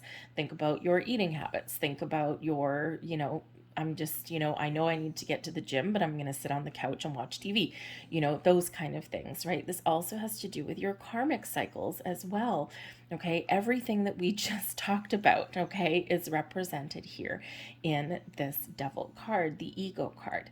So you're being very encouraged to reach up, to release the shackles, release the chains, because you have the power within to make some positive change. You have the power within to release yourself from anything that's been holding you back. You have the power within to shine a light on your shadow self and chase the fears, the worries, the doubts, the anxieties, the obsessions, all of these things. You have the ability there to chase those away, to deal with them, to address them, and to move forward. Okay, so you're being very encouraged to do things a little bit differently, or to recognize the power within. The devil is where something takes control, takes power away from us, but it's because we've allowed it to on some level. We always have the ability here. And this particular one, it's cats, right? I figured I'd take the cat deck out, considering we've got Leo full moon. But you see, the paws are free. The hands are free. At any time, if that cat had opposable thumbs, it could certainly release itself from that leash that's keeping it stuck. Traditional imagery in the Devil card, right, is two people with a chain around their neck, okay, attached to this devil energy, right? But ultimately, the hands are free. We can reach up to those chains and release ourselves. So this is always that reminder of the power within, that we've let someone take our power. Or if you ever watched Friends, steal your wind, right? And so it's time for you to take your power back, to do things a little bit more positive, to recognize the things that have taken hold over you, taken control over you in whatever way, and to take your power back in a healthier way. But we start small. The Prince of Autumn, this is the Knight of Pentacles. We start small. We take those baby steps. We are patient in this energy. We don't rush into things, because ultimately when we rush into things and we make rash choices and rash decisions, those quite often don't stick. In order to change our habits, patterns, and behaviors, we need to make sure that whatever we're doing is in a healthy pace for us. A big reminder there, the Prince of Autumn here is always successful, but is very slow on the journey. But there's a reason. We pay attention to the details. We make sure that we're putting the right steps forward. And that is why the Prince of Autumn always leads to success. The King of Pentacles is what it leads into, okay? But it's trusting in the journey, being patient in your journey, and trusting that you will accomplish your goals and your dreams. Some of you here with this Knight of Pentacles energy, you could actually have something very positive that is coming in for you, some opportunities. You might discover something. It may be a little bit of a surprise. Could be something that can help you to make some better choices and some changes in your world, or get you out of a situation that is not healthy for you there either, right? Sometimes we are, sometimes we feel stuck in our environment, right? And it feels like here that there's an opportunity for something a little bit better. Okay, that's on the horizon for you. This is also a reminder, by the way, because we do have an Ace of Spring and Ace of Wands coming out here, okay, which is something new, something great, something bright and shiny, okay, and this can be a reminder that in this full moon, you need to release obsession of some kind, okay? You may be in this Knight of Pentacles energy with the Ace of Wands. There's something here that you've been manifesting into your world, but you need to let go of control. You need to let go of the outcome.